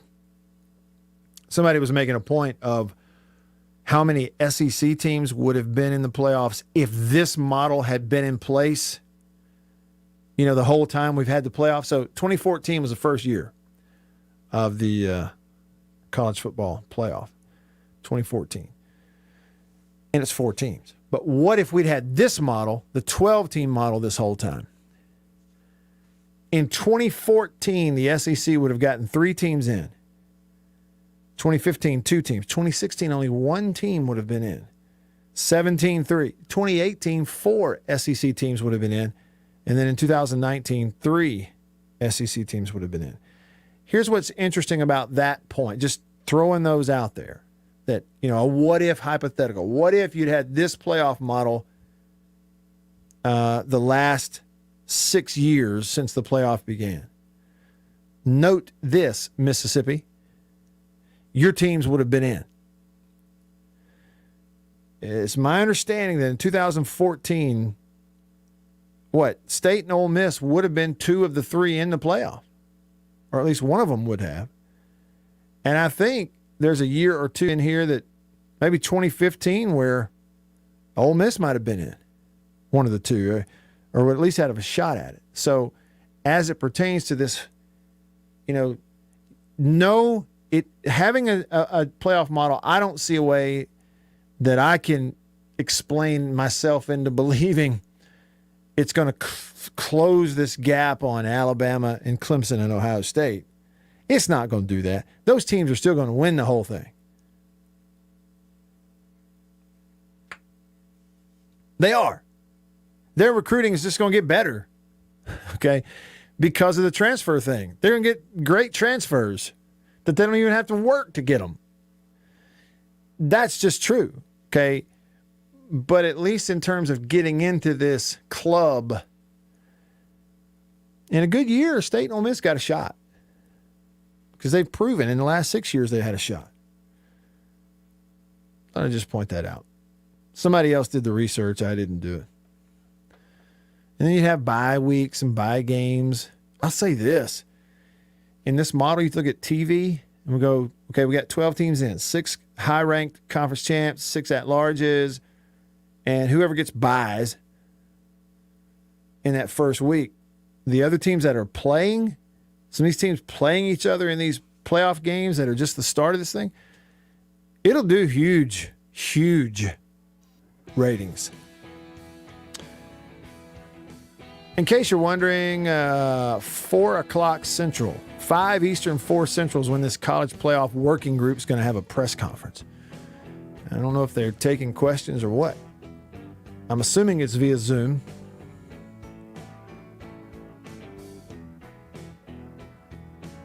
There's more on this as it pertains to the way teams can get a bye and all that. I'll read your texts from the Country Pleasing text line, but I'll give you this info also when we come back. All right? Deal? Deal. I'm Matt in the Bureau. We'll wrap things up with you next. Stick around. After these messages, we'll be right back. For double enjoyment, reach for Beech Nut Peppermint Gum. It sparkles your smile, your breath, your whole sense of enjoyment. Beech Nut Peppermint in the familiar yellow pack. Jeans do come true. Blue Delta Jeans makes the best fitting, most comfortable jeans in the world. Let's dive in and see what we have here. Do what I did. Visit BlueDeltaJeans.com. Find your fit. Just for my listeners, enter discount code Matt Wyatt. Just answer the questions. BlueDeltaJeans.com. Answer the questions. Use this code. Use the code. You're going to get a discount. They are the most comfortable jeans I've ever worn.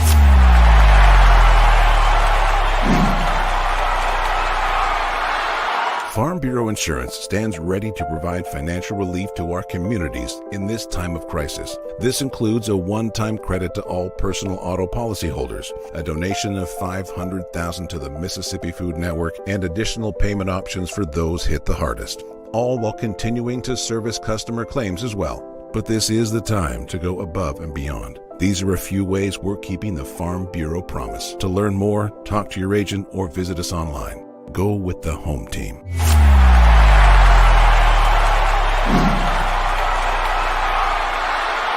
Hey, y'all, let me tell you a little bit about C Spire. New stuff in 2021, including 5G coverage. If you go to their website right now, cspire.com, you're going to see their no bull, which, by the way, I love the Super Bowl ad with the slow motion bull. You're going to see that on the website. But look, they're right. There's been a lot of bull over the years in your wireless bill, depending on if, who you were with. And My experience with C Spire is just like they say, there's no bull. I know what it's going to cost me each month. I know what my coverage is the number one coverage in Mississippi, period, the number one network.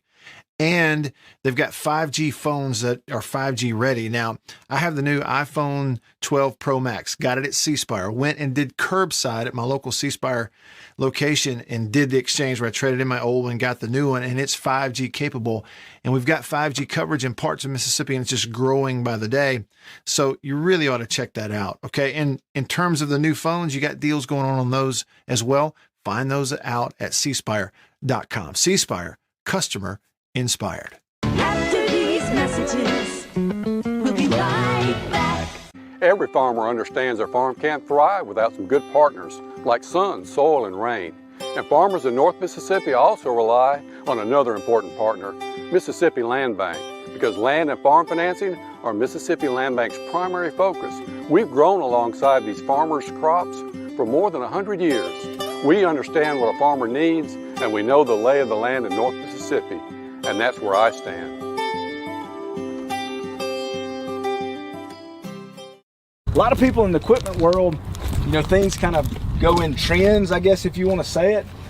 So kind of the first big thing that we look at when we start evaluating our business is going to be our turf equipment. That's kind of the first big push, because once everything, the water dries up and the grass starts growing, this is what everybody's looking to get. We carry the new Wright stand-up mower. Doesn't look like much, but this thing is, and it costs just as much as zero turn. Not a cheap unit at all. I mean, if you go out there and look at that zero turn, this thing right here, I mean, it's got all your components from your big pumps to your commercial engine to your large steel deck. And these guys were the first ones to make the standard mower. Better buy Bird's Eye. Better buy Bird's Eye. Yes, always look for this Bird's Eye Bird, your guarantee of top quality frozen food. And your big Bird's Eye buy this week is Bird's Eye Orange Juice. Easy, you can serve it in a minute. Thrifty, it will save you money. Orchard fresh and delicious. Better buy Bird's Eye. Better buy Bird's Eye. Now, if you know your oats and want to feel your oats and taste how good an oat cereal can be, well, you'll go for The Matt Wyatt Show. Nobody breaks down quarterback play better than him. And he's right here, right now, online at thezone1059.com and on your radio at ESPN 105.9 The Zone. All right, let's do it. Little ways to go with you here to wrap things up on this Thursday. Live in hour number 3, presented by Overstreet Properties from Starkville. Overstreet Properties in Starkville. Check them out, overstreetproperties.com. Anything residential, so from buying a home to, getting your own condo to leasing an apartment. Any of that, go to Overstreet Properties. See Kane Overstreet, tell him I said, hey! Overstreetproperties.com. Yeah, all right. So on the 12-team playoff thing, they are going to recommend a 12-team playoff with 6 highest-ranked conference champs and 6 other highly ranked teams. The top 4 seeds, 1 through 4, will get a first-round bye. Yeah, that's how that works. More details coming up, too. I'm going to see what you think about it. Feel free to get your comments in here. If you're still tuning in the live stream, hey to y'all. I'm going to get to your comments, Sven, and some of y'all that are tuning in here. Here on the Country Please and text line, 885-ESPN, 601-885-ESPN. Gabe says, all this is doing is putting more emphasis on the regular season. Therefore, no more cupcakes on the schedule. Is that what it is? See, I wonder about that, Gabe. Help me out here. I mean, if you're still hearing me right now, fill me in on that logic. I'm not even disagreeing with it. I'm trying to think through it here. You say that this is going to put more emphasis on the regular season, therefore no more cupcakes on the schedule, but I'm going, why? Because it's 6 highest ranked conference champs. And then 6 more, more highly ranked. Oh, I see what you're saying. Oh, okay, I get it. I get it. I get what you're saying now. You're saying that we're going by the college football playoff rankings. So, therefore, strength of schedule is going to play a big role in getting you in the top 12 to 13 to 14 ranked teams, right? But there's not a computer formula thing, though. They're just using strength of schedule to rank the teams. Yeah. And then I guess what you're saying is you're thinking, okay, don't schedule cupcakes because you'd be better off at the end of the year in a 12-game schedule.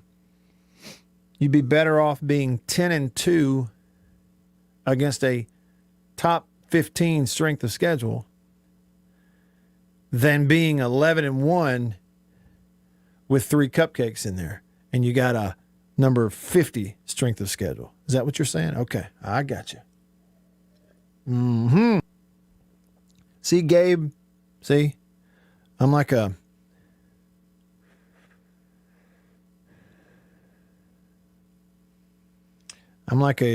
crock pot. It just takes me a little while to heat up.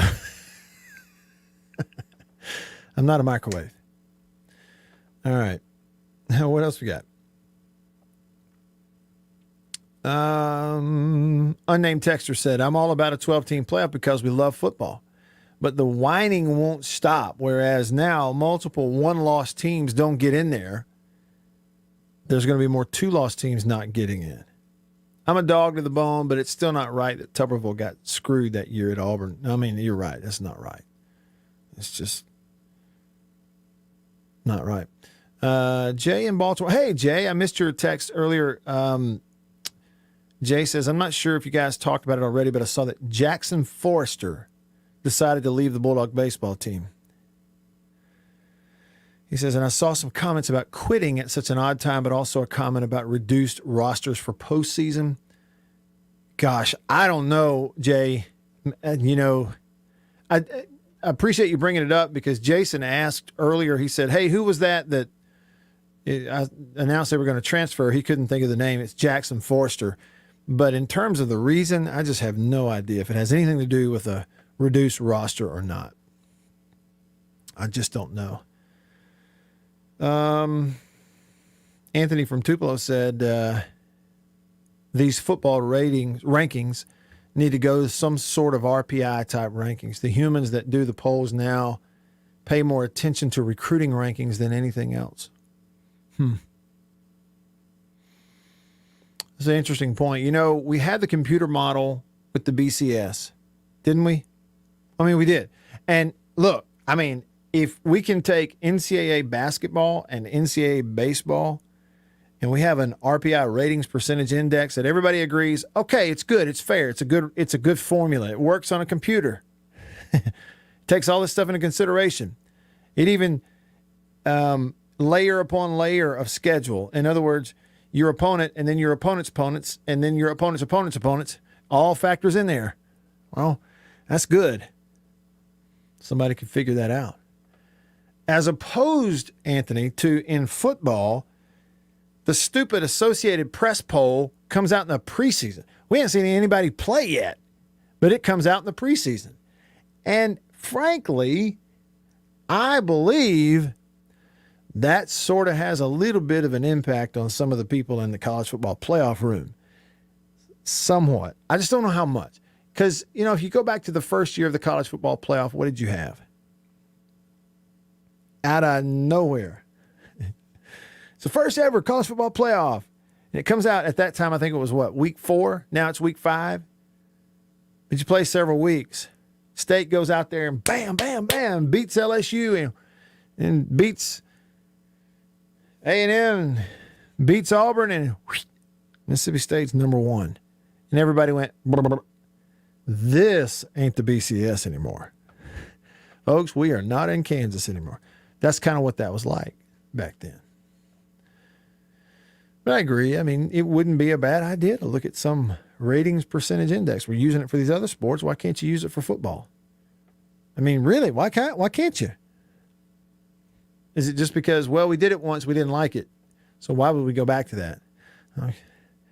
Maybe that's it. Sven on YouTube said, I want to see UCF, BYU, and Coastal against Clemson or Ohio State. What about Cincinnati? Cincinnati last year, UCF several years ago.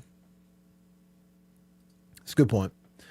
Louvier, I texted Deuce and told him you said, hey, what's up? He said he's looking for the bus. More Bully made a Jameis and crab legs joke. I mean, there's some things you'll never live it down. Dog Tired in Florence. Yes, to answer your question, yes, Deuce McAllister is on the Saints broadcasting crew for radio. He's the Saints radio color analyst. So he does the color commentary. You know, Saints have had a different play-by-play guy, Zach Streif, who's a former player, who the football team, the Saints team, just hired him as an offensive line assistant. And so now the Saints radio broadcast crew is looking for a new play-by-play announcer. JJ, what did he say here? He says the SEC schedule has enough tough teams. You better schedule cupcakes. He is wrong. He says that you better. I wonder if they go to 9 conference games, though. See, that's the other thing about this. I think it will change. It goes right in line. Y'all listen to this. Gabe, JJ, y'all listen. I told you about this probably 2 months ago. Very good sources. The scheduling model in the SEC, the current rotation, how we do 12 games, 4 non-conference. Within the SEC, the rotation is what? You know, you have one permanent cross-division rival and then one other non-division team rotates. So you play the 6 teams in your division, the others rotate on and off, and you have these 12 and 13-year gaps between playing certain teams in their stadium. That scheduling model that we currently have in the SEC, I was told, will be changing sometime over the next 5 years. If you read the leaves, in that time frame, 2 big things are now going to happen. 1, a new television contract with ESPN that is much, much more lucrative for the SEC. ESPN's paying gobs of money to get all those games. They want better games. 2, we now can confirm that possibly as soon as the 2023 season, 2 years, 3 years now, we're going to a new playoff model. All those things mean something's going to change in the SEC scheduling. This model that we have right now, JJ, 8 conference games, 4 non-conference games. One of the non-conference has to be a Power 5.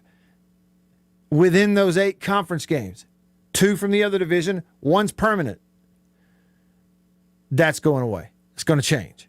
I don't know what it's changing to, but it's going to change. The other thing I was going to point out before we run out of time, the 6 highest ranked conference champs, the 6 highest ranked teams outside of that, that's your 12.